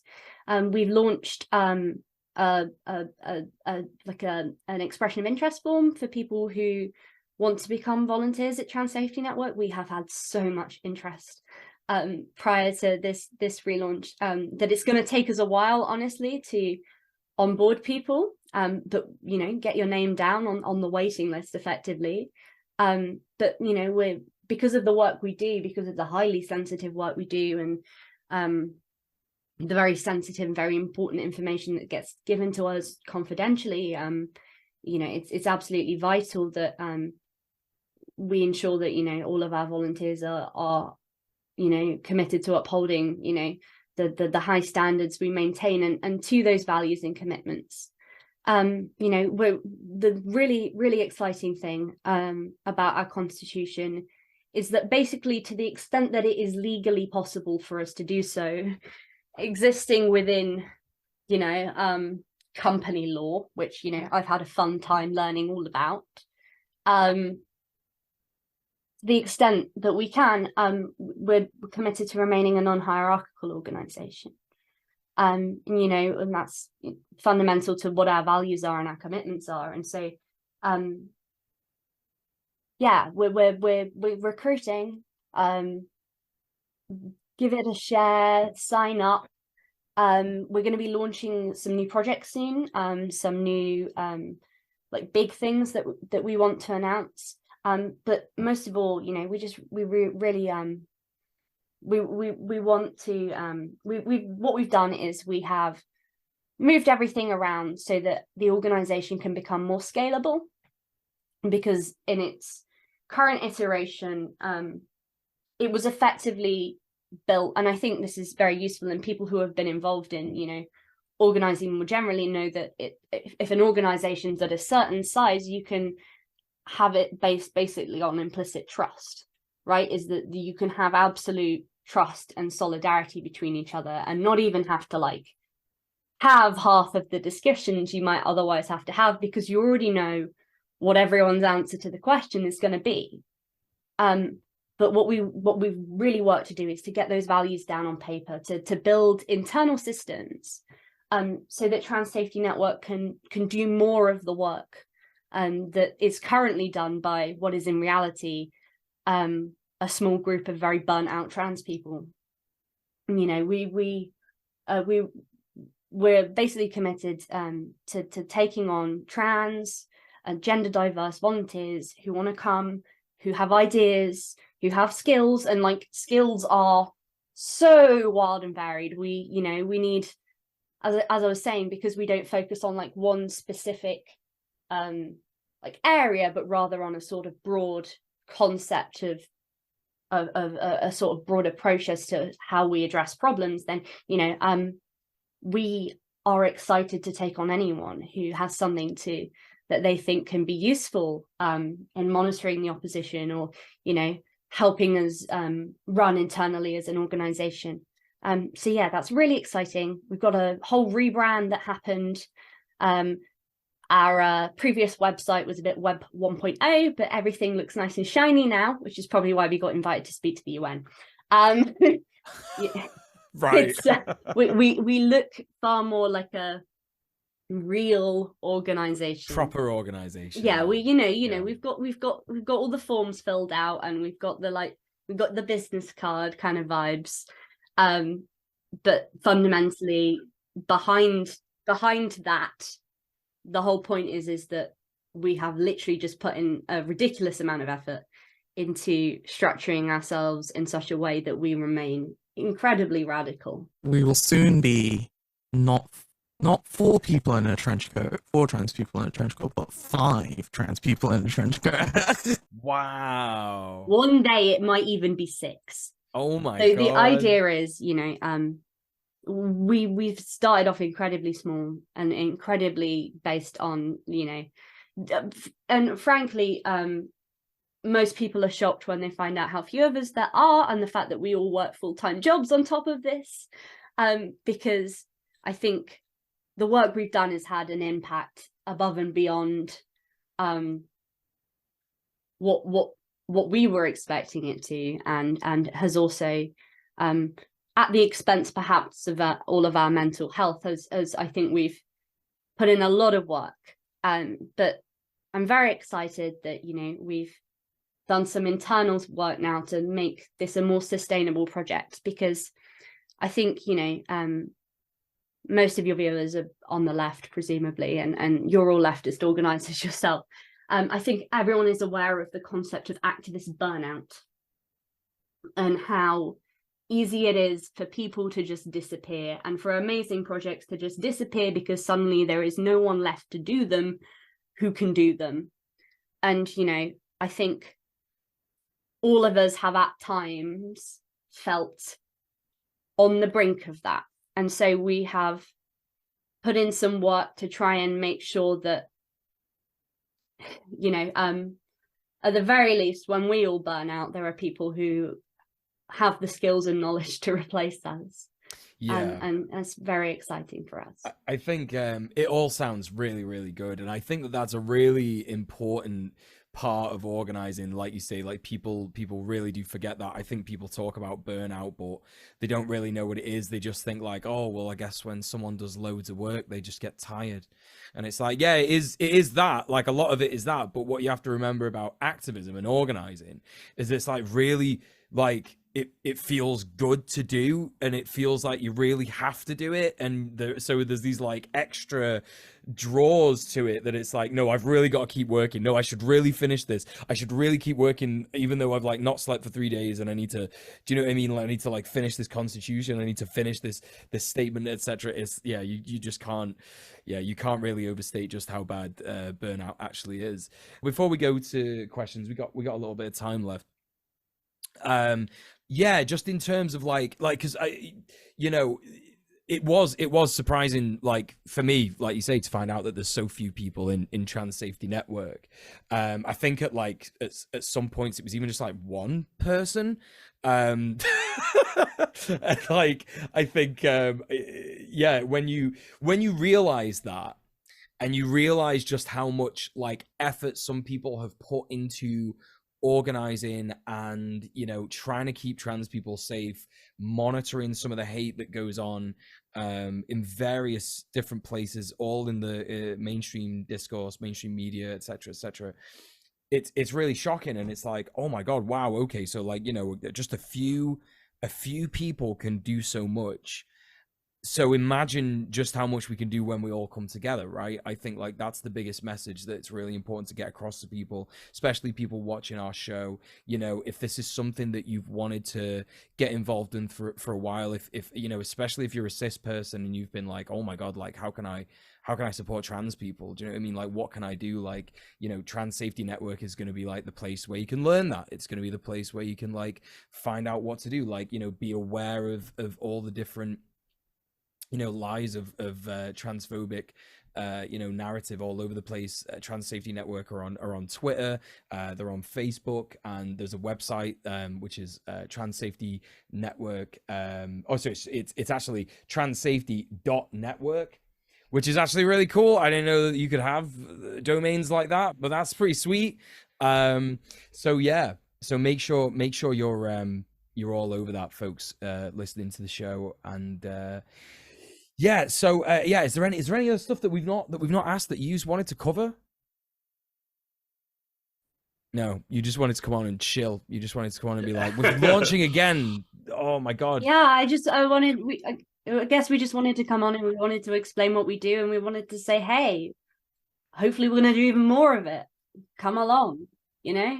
Yeah, it's awesome. And it's awesome to show like that, you know, like these organizations like your own, where it's like it's a handful of people that are doing like, you know, a huge amount of work, is something that we've talked about a lot. We even just like last week we were talking about how you know, like you see on the right, or like, you know, with like TERFs, or like, you know, the like libertarian groups or whatever, there are these like enormous, like these think tanks that get grants and all this kind of stuff. And then when you look at, you know, stuff where it's like yeah, Trans Safety Network, or the person that I was thinking about last week when we were talking about it was Aaron Reed over in the States, where it's like this is one single person keeping track of anti-trans legislation in the States, and if she wasn't doing it, that would just not be done there. You know, it's sort of like it's wild that it's, you know, like on our side, I guess it's like this grassroots thing, a handful of people. So it's like important for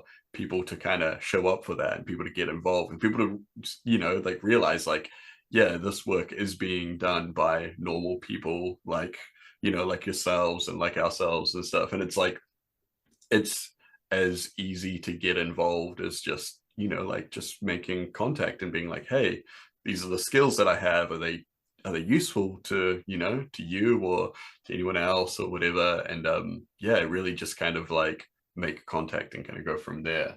So yeah, no, I think that it was, you know, amazing to have you on and to talk about all these things, and just kind of, I guess, put a, you know, like a human face on the name that has come up a few times before on Red Planet. So yeah, I think, you know, it's, you know, we talk a lot about our opposition at Trans Safety Network because, you know, that's what we look at. But I think it's important for people to understand like how well resourced our opposition is in comparison in terms of like money and stuff, right? In that you know, what I do from, you know, so I do most of the legal analysis in the UK. Like if you see an article about what the EHRC letter means, that or, you know, what Mayor Forstater's case was about, or Alison Bailey's or anything like that, chances are, and it's pro-trans, that is, chances are either it was written by me or it links to what I've written about, right? You know, or it's drawing from what I've written about, because on the day that the case comes out or this happens, you know, I'm the person who drops everything to the detriment of my health to sit there and do that work, because, you know, fundamentally, you know, it's the thing, and, you know, this is a big part of activist burnout, is that you know, the skills I have, I guess, are relatively rare, at least for a trans person. You know, most trans people aren't going to like prestigious universities to study law. It's just not a thing. And I guess the thing is that it's the burnout comes from the idea that if I don't do it, it doesn't get done, right? And so but the whole point is that for every me there is sat in my bedroom reading stuff on my half broken laptop, there is a fully funded room full of like incredibly highly paid legal professionals doing that for the opposite side. And so I think it's about it's about getting resources from the rich cis leftists we do know to us, I will say, and to like mutual aid groups and trans orgs that are like doing this stuff on the ground. Fundamentally, like, time is useful, but so is money. Like time can't pay for my train fare down to London to meet with the UN guy, right? Like fundamentally there is a money that has to happen. But the other thing is that the more of us doing this work, the more of us doing even like the little things that I have to do just like in terms of admin to make TSN run that don't require any like major skills whatsoever and could be done by a 12-year-old, with child access labor to the then. internet. TSN supports child labor. You heard it here You first. heard it here first, Yeah. folks. No, yeah, but that's the thing. Like, people ask us all the time. They're like, "Hey, I really want to get involved in stuff," but like, like we get a lot of people that say like, like, but I, have mobility issues or things like that, and they're like, it makes it hard to get out to, like, kind of like in-person actions like protests and things like that, or even people that are immunocompromised, and it's like dangerous for them to go to,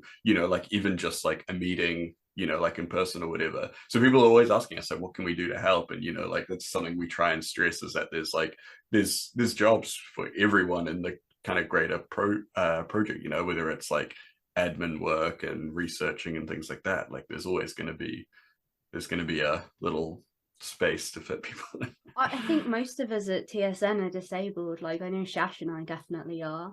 Like, I'm an ambulant wheelchair user. Most of the time I am very much working from my bed. Like I have like massive fatigue issues. And so I guess maybe that's why I was drawn to Trans Safety Network in the first place, because our whole ethos and the work we do is, you can do this kind of work from anywhere. There are some things that,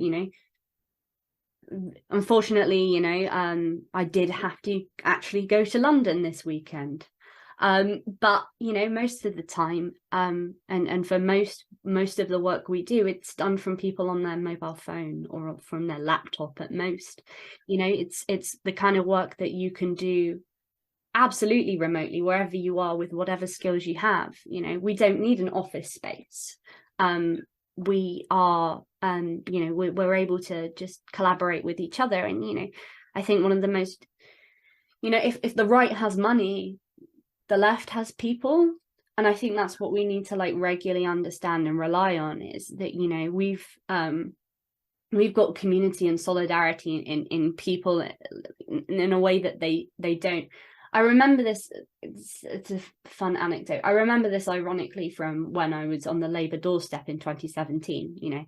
I was still in the equivalent of the UK equivalent of high school at that point, right? And I was a very optimistic and naive teenager, very excited about the 2017 Labour manifesto, which was vaguely actually leftist. And it was like, wow, actual hope. I nearly failed my A-levels, which are like the final exams you do here.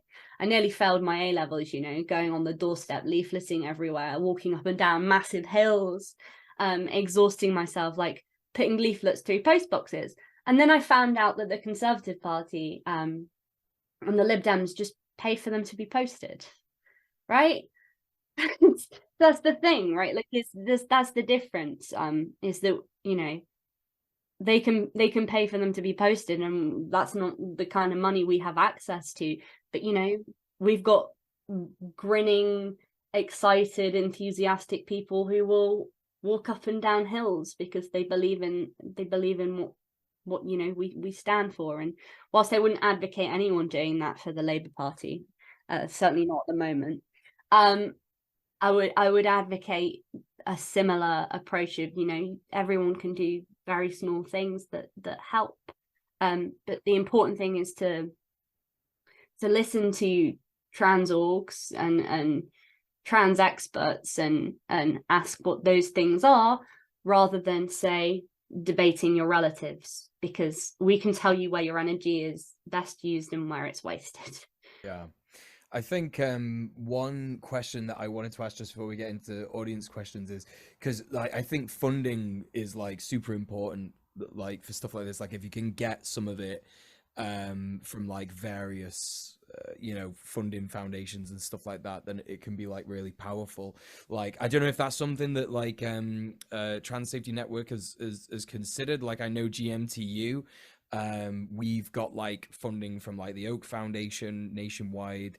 There are some caveats to this funding that like sort of they want us to like try and engage with like electoral politics a little bit on the side of like lobbying and stuff, but like broadly speaking it's a lot of dough. So I wonder if that's something that you've entertained. Absolutely, hilariously, it is something we're very aware of. Yeah. And that I've seen the deadlines passed for multiple times, because what has happened is no one has had the capacity to write the proposal because they're too busy doing everything else we're doing. It's absolutely ridiculous that is the case.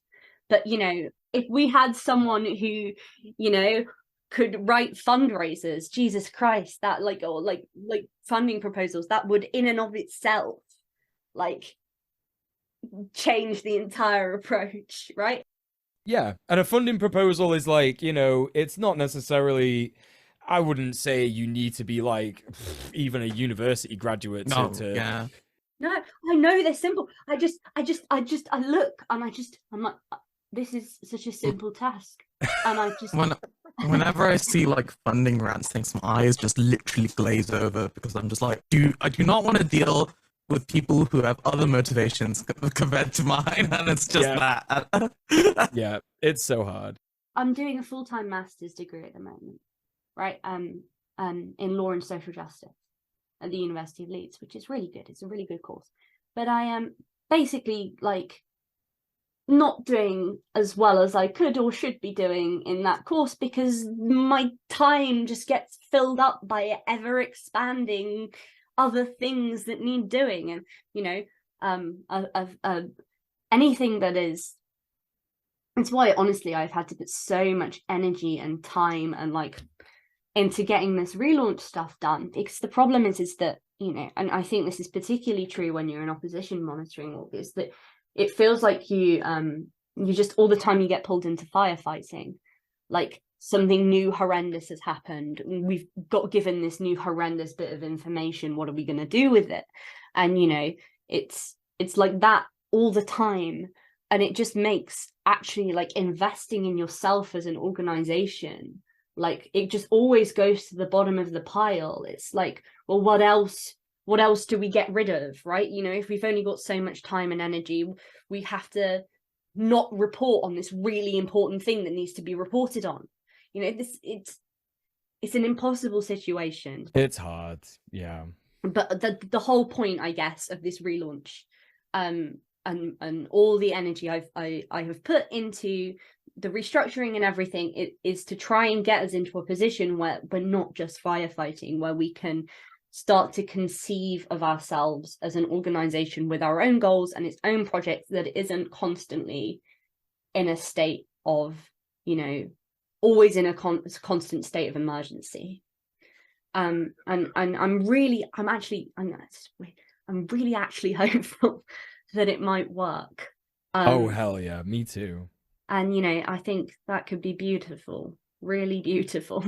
We've talked a little bit about the funding stuff before with other people and stuff, and just like for the listeners for comparison, like just like this is something that I looked into a little while back with Kyle on 1 of 200, which is like a New Zealand politics podcast sort of thing, about like the ad spend and stuff that a lot of these right-wing projects take, is like often more than most left-wing orgs will make in like an entire year from funding and stuff. Like one thing that was particularly interesting to me was that the Daily Wire spent, it was like $25,000 just on, it was like a single post about the Johnny Depp Amber Heard trial. It was like a single post they made. It was just like, you know, character assassination kind of piece or whatever like that.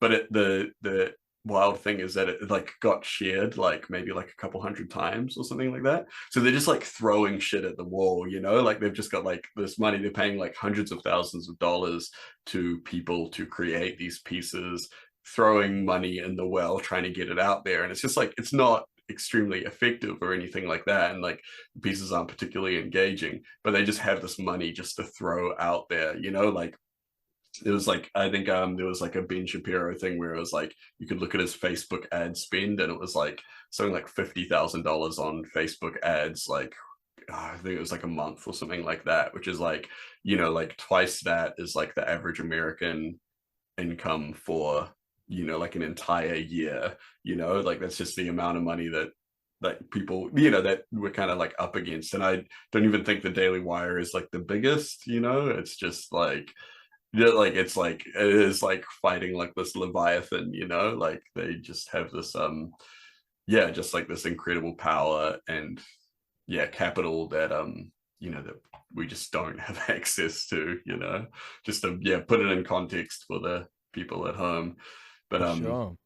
Yeah, one thing I wanted to do is shout out, by the way, you know, like other small leftist orgs who have, you know, helped Trans Safety Network, like, because, you know, I think it's important to talk about like the ways in which that you know, like organizations who are doing completely different things on the left can use each other's skills and help each other.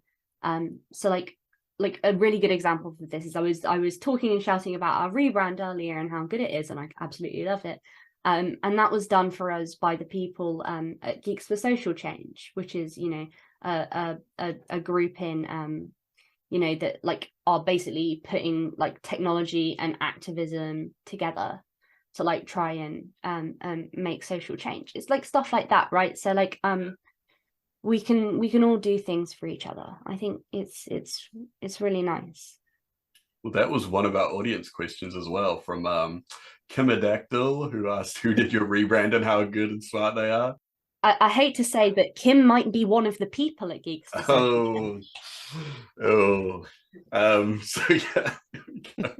Well, maybe we should get into some more of these questions then. That seems like a good segue. So what do we got? So Envy_AJ has asked, I'm interested in taking part as an individual, as done stuff like organizing in the past, but by working in the public sector. Would you rather that there is a sort of firm barrier between TSN and people that work for local central government? That's interesting. Like, no, I guess, in that, like, you know, we have our values and commitment statement, you know, if you can agree to those, then like you're welcome to come along. Like, I think the reality is that, you know, we're not our day jobs. You know, like you know, I'm sure there's like useful stuff that people who have that kind of knowledge and skills can do and bring to an activist space. And, you know, it's not like you're a cop and I'd be like, not quite sure that's We're not the right you know, fit for our organization. you know, it's not that, like, you're not telling me that you work for Lockheed Martin, for example. As long as you're clear about, you know, the fact that the way TSN works and what our priorities are as an organization and the consensus we've built around what use can necessarily be found in working through you know, these kind of institutions, as long as you like understand that and are willing to like work with us through in a way that's you know, in a way that, you know, is consistent with our ethos. There is stuff to be careful of as well, is that it's just struck me, in New Zealand we have laws where it's like, if you're a public servant, you're not allowed to say, like, there's like a limit to what you can say online as you know, politically and stuff. Like, you're not allowed to comment on certain things. So there are activists down here that I know of that are public servants. They work in, you know, local government, really amazing activists, and because they know how to engage with the bureaucracy and with those systems. And a lot of the times we have had things come through where they're like, oh, there's like these submissions that you can make, you know, that people didn't even know about, but it's just because they're kind of working in the systems that they're more aware of these things coming through, or like having to deal with them. But yeah, but then they're personally not actually even allowed to go on Twitter and be like, hey, everyone, you should submit to this. Or if they are, all they're allowed to say is like present it, you know, like they're not allowed to say anything about it. This is a thing you may make submissions to. Yeah, but then like they're not allowed to have like, you know, like their account on Twitter or whatever would have to be politically neutral unless it was like anonymous or whatever like that. So yeah, I do know people like that operate kind of like anonymously in that space, where it's like, if you know them, you know who it is and you know what they do or whatever, but you know, they're just little, I don't know, little cartoon avatar person. Another one, you know, George lots of numbers or whatever. But yeah, so that is something to keep in mind, NB, AJ, and anyone else looking into that or whatever, because yeah, you just have to be really careful with, I guess, like OPSEC stuff and that kind of I'm fairly certain the situation is the same in the UK, so yeah, that is yeah. So what do we got? Lautrec. They are asking, any general tips for staying safe when alone on public transport or in public spaces as a vulnerable trans person? A bit of a vague question, I'm sorry. Curious about thoughts on self-defense or what go-to tips in a crisis. Feel free to ignore if outside of expertise. I would say that's definitely outside of my expertise, but I mean, I would stick to like, I would, you know, there are definitely organizations out there which create resources on that kind of thing. If I find them, then I will tweet about them on the Trans Safety Network account. Yeah, I actually know Lautrec is based in Manchester, and there is a queer self-defense class based in Salford. So if that's something you'd be interested in, I think the person who organizes it is on a bit of a hiatus at the minute, but you can follow them on Instagram. And as someone who is, I got to semi-pro Muay Thai. I don't know if I talk about this that much on the show, but the best self-defense is fucking running away as fast as possible. So learn to run, basically. Like, don't even bother trying to fight in any scenario, honestly, unless you absolutely have to. And in that case, yeah, go to some self-defense classes. Yeah, and also just a general point of like, avoid situations as much as you can, as like shit as it is, like to be a trans person in public, right? Like, you know, as I say, I was at the Kelly J. Keane demo today, and I was, you know, when I was getting myself home, I was very, very careful about how I got there and who I was with. And, you know, like, I think I understand that it's awful to live in a society where these are things you have to think about. But, you know, anytime you can avoid being alone, anytime you can avoid being in a situation that makes you more vulnerable, is you know, take those steps and precautions, because, you know, prevention is better than a cure. Also, I think a really good thing to know is if you are like, if you're going to a protest, or even if you're just going into like a city or anything in general, is knowing of like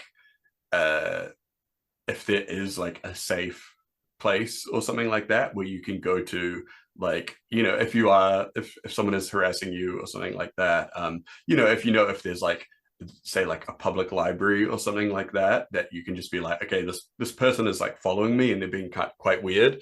I can just go to the public library because they have, you know, like security there or staff there or whatever like that, and that's, you know, going to be a safe place for me to go in there, and I can just chill out and maybe, you know, whatever. And, you know, there's also obviously like you know, like earlier Kira was talking about going to like a anarchist bookstore in you know, in her city and stuff like that. There's a couple places like that around town. There's like one like kind of co-op space that I know of that is you know, it's like a place where a lot of organizing is done and there's usually people there and all that kind of stuff. And like, you know, sometimes you just want to get off the street for a little bit or something like that. It's good to know if there are places around that are you know, that are going to be friendly or whatever. And obviously that's not always, you know, you can't just like run across the city to get to the, you know, like the anarchist bookstore or something like that. But yeah, I guess as well as like learning about like self-defense and knowing, you know, like it's obviously always better to avoid confrontations and all that kind of stuff. Just knowing if there's anywhere that is like, you know, friendly or, you know, somewhere that you can bank on being a safe space is good to know. Yeah, cool. Anyone else? Any more thoughts on that one? No, So cool. I'll get the next one. So we got Anarchic Alex, who specifically says, "Hey Jess, what's the most effective thing an individual can do to help trans people in their community?" You're not allowed to answer this one, Shash. No comments from Shash. Obviously, I'm I didn't joking. address it to Mule either. Jeez. Well, I'm not gonna be answering. So it entirely depends on who you are.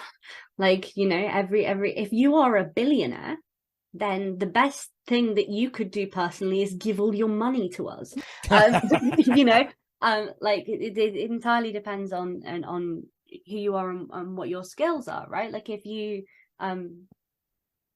like if you have skills that would be really useful to certain organizations, give them your skills. If you would have skills that would be really useful to other organizations, give them your skills. If you have time to just do like delivering mutual aid parcels to people, you know, if there were, you know, it very much depends on you, what your like capacity is, you know, like if you've got loads of time, if you've got loads of money, you've got loads of skill, those are three that are all three things that are desperately in need by the trans community. So, you know, give what you have, you know, from each according to his abilities to each according to his needs, you know.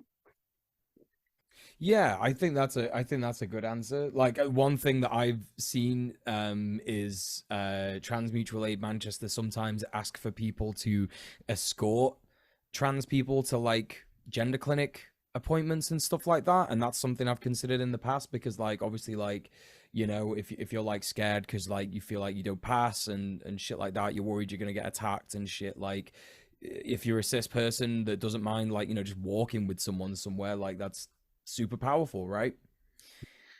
Okay, and the final one that we've got is from our Robin. Second final. Second to last. Oh no, yeah, there's two more. Sorry, that's my bad. Penultimate. Yeah, the penultimate. Do you know anyone who organizes with trans migrants, trans people of color, disabled trans people, and trans sex workers, or trans GRT folks in the UK? Yes is the short answer. The longer answer is I would have to answer each of those specifically. Do you I need the list. Shash, did you catch any specific ones? Yeah, one of them was about GRT. Roamers and travelers. What's the other one? Trans people of color, I think was one. Yeah. Okay, so Traveller Disabled. Pride, I know Oh, for yep. GRT people is a good organization. Disabled people, not gonna lie, that's basically TSN. You'd be surprised how many disabled trans people work behind the scenes of grassroots organizations, is all I'll say. There's, I believe there's the, is it Black Trans Collective is one. Spectra is possibly another organization. This is obviously Trans Aid Cymru, which is mutual aid, and there's Trans Aid Bristol, which is another mutual aid. Uh, What was yeah. the other one you said after the Black Trans Collective? Spectre, did you say? Spectra. Spectra. And yeah, so any on trans sex workers? Trans sex workers. I think like there's I feel like there's I mean, Swarm, I know is trans inclusive. I was going to say like sex worker movements have been, in my experience, some of the most trans inclusive people I've ever engaged with. Yeah, perhaps more so than some trans orgs. Yeah, I was just thinking like all of the sex worker orgs that I know of in New Zealand or Australia are all largely run by trans people. So yeah, it's more hard to think of sex work orgs that wouldn't be for trans people.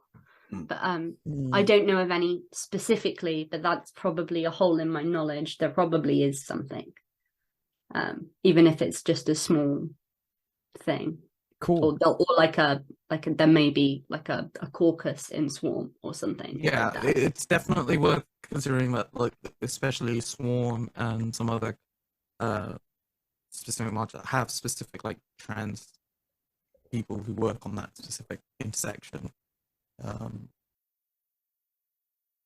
Cool. Thank you very much. And the final one from World Mark Wyndham on YouTube says, is Trans Safety Network strictly a UK thing?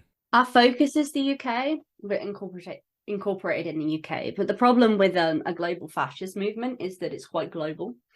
And so you're forced to engage with things that are happening in other countries. And I know that everyone at the organization tries to be broad in our perspective, specifically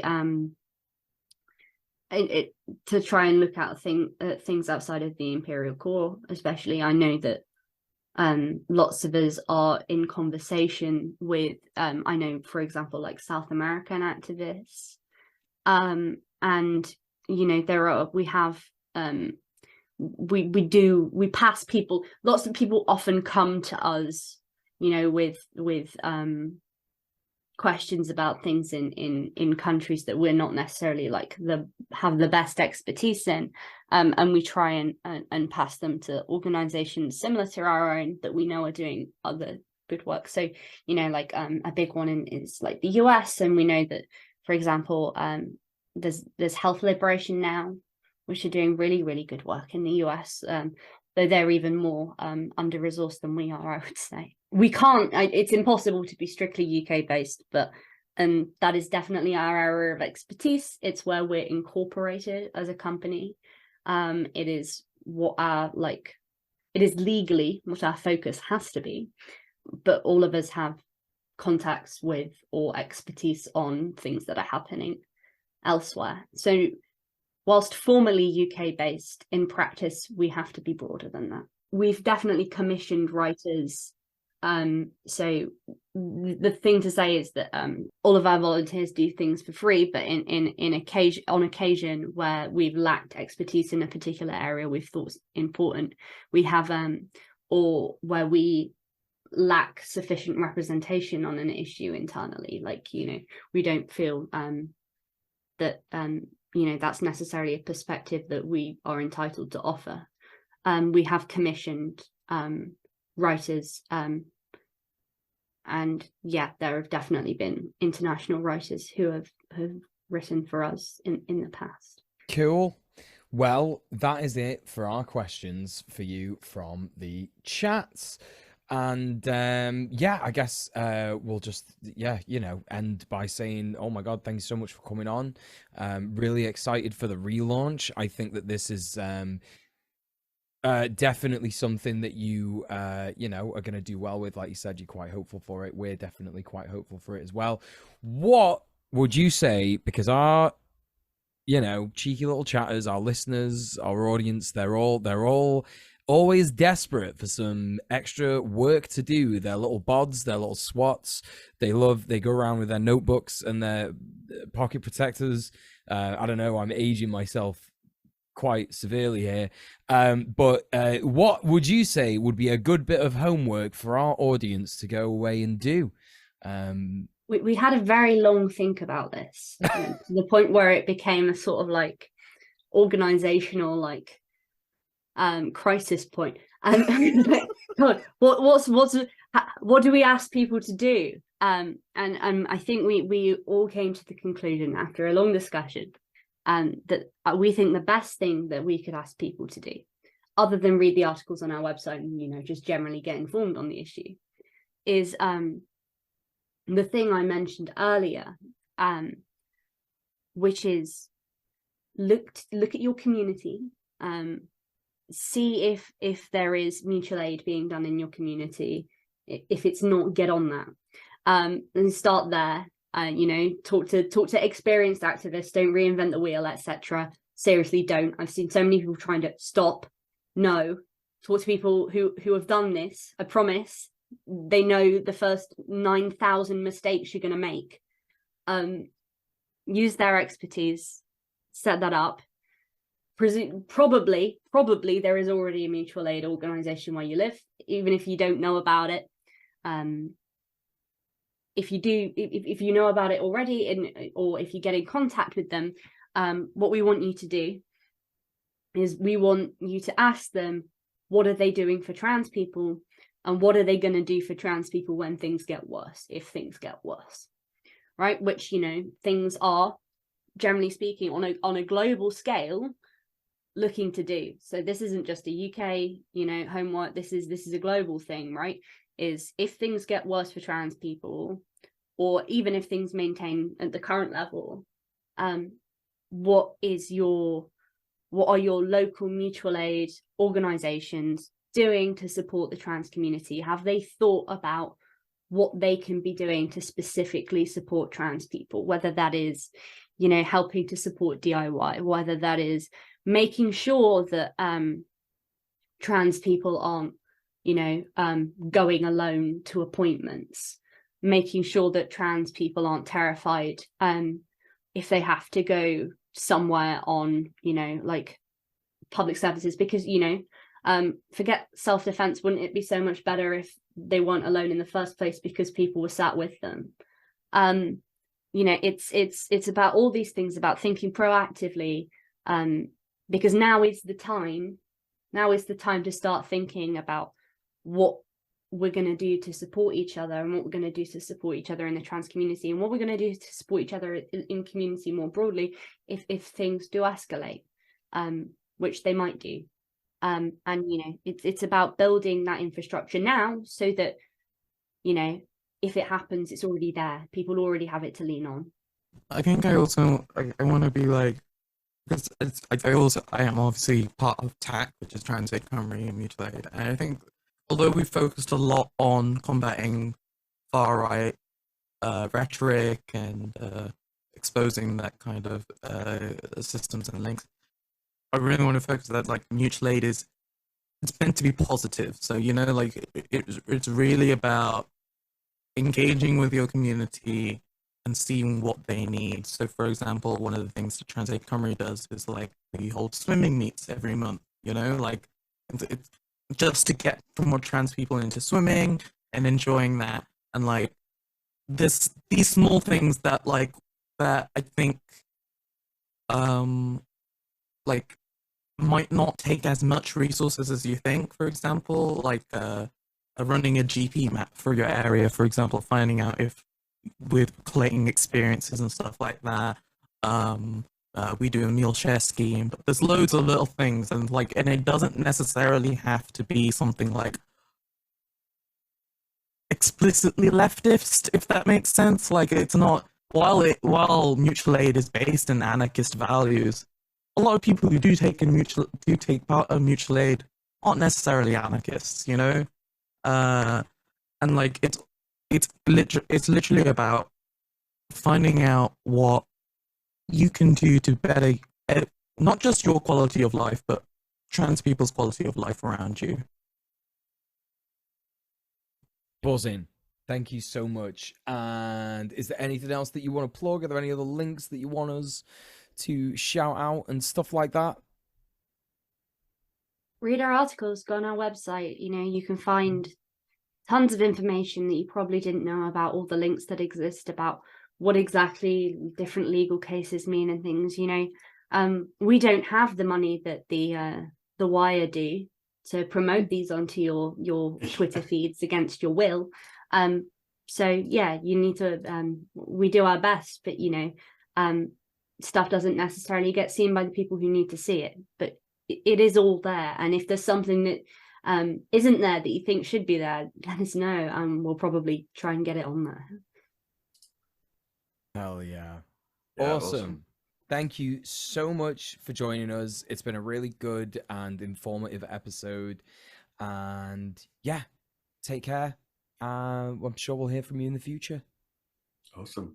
Thank you so much. It was great to Thanks for meet coming you. Bye. Bye. And with that, we've got the end of the episode bit that we do where we go, oh my gosh, that was really good. Tim, where can we... Oh, no! No, it's not that bit yet. No. You thought. We would like to extract your money from you. Yeah. Patreon. She did it. Yeah. She's doing it.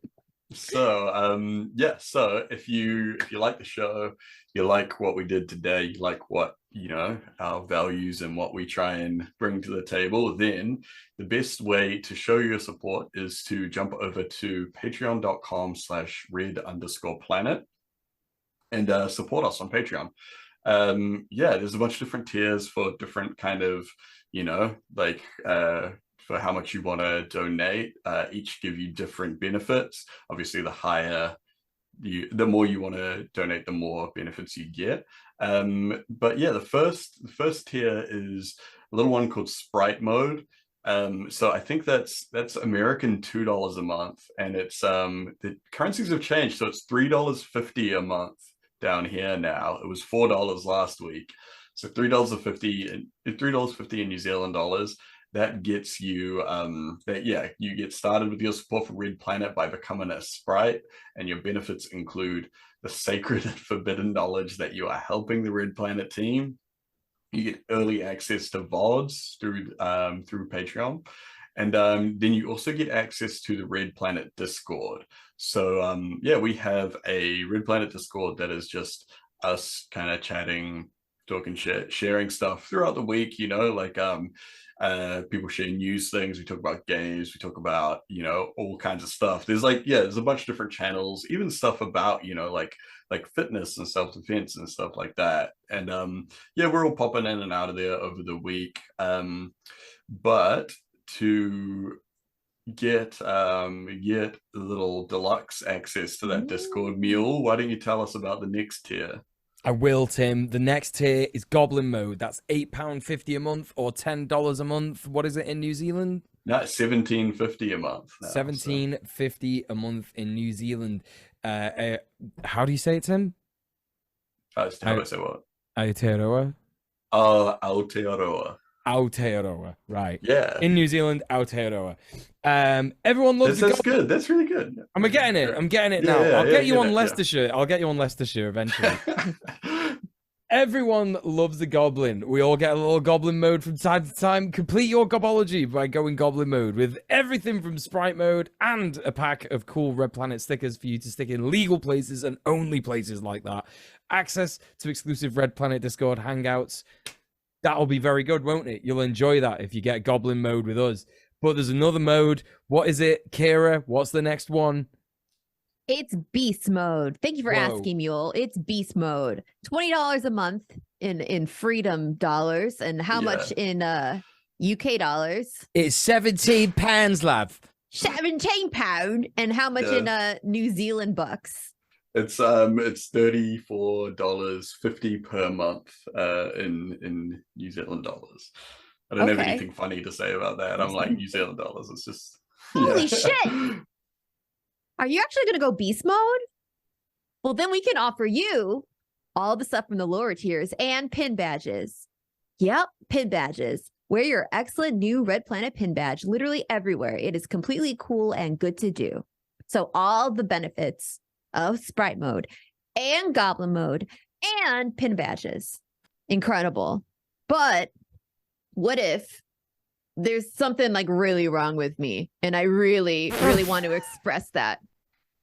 Yeah. What if I'm like disgusting? Yeah, if you're What if I'm a disgusting, sick some might fuck? say, yeah, sick. Then you can go sicko mode, which in New Zealand dollars is $172 a month. What's that? That's $100 American. And Yeah, 100. oh, wait, what is it, Yeah. like 80 something pounds? £85. That's 85 right. pounds. Yeah, cool.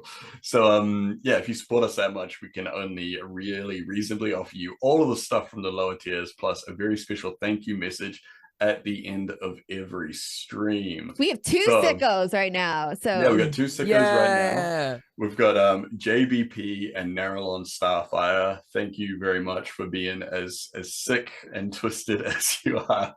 Sick and as twisted as mule. Yeah. And thank you yeah, so much. Thanks for that. Thanks for your support. We have little kind of like goals for funding towards what we can do. So with the current amount of funding, we pay for our producer Conrad, who does all the stuff behind the scenes. So before that, we used to have to do it. We had to share the responsibilities between the hosts and stuff. But now we just got Conrad, who handles all of that stuff, makes everything so much smoother, and just like he keeps everything going, keeps the lights on, tells us when we need to stop interrupting people, all that good stuff. Tells us when we need to do the homework segment. Yeah, exactly. And then the next step, the next goal that we're trying to get to is to get an editor. So someone to actually be like editing the content and doing all that kind of stuff, just to make it a lot more kind of polished, and also just to take responsibilities off Conrad. So that'll be the next one. Actually, and when we get that as well, we also wanted to start creating more content outside of the streams, like Mule and Soph talking about going out to I can't remember the name of the place, but it's like the forest, and we've interviewed people that are camped out there before. Stuff like that, going out and actually like meeting people and filming it and then editing it and putting it up on the channel, and just like cool extra stuff like that. So stuff like that. Also Mule has promised that if we get to that level, that he'll do a cyberpunk photo shoot, and that that's right, a hacker photo shoot, because he's a hacker. I am a hacker, it's true. But also we were talking about doing like some kind of celebratory stream where I think there's going to be some kind of like tabletop role-playing game action going on. We're gonna do a one-shot TTRPG. It'd be funny. Yeah. So but obviously we'll confirm the details of that when we get closer to it and stuff. But if you want to see that kind of stuff, become a patron. If you want to see it happen sooner than later, become a sicko. Otherwise, Kira, if people want to find you, where can they dig you up? Where can they sniff you out? That's a great question. Well, luckily, all my stuff is under Kira Chats. So it's twitter.com/Kira Chats.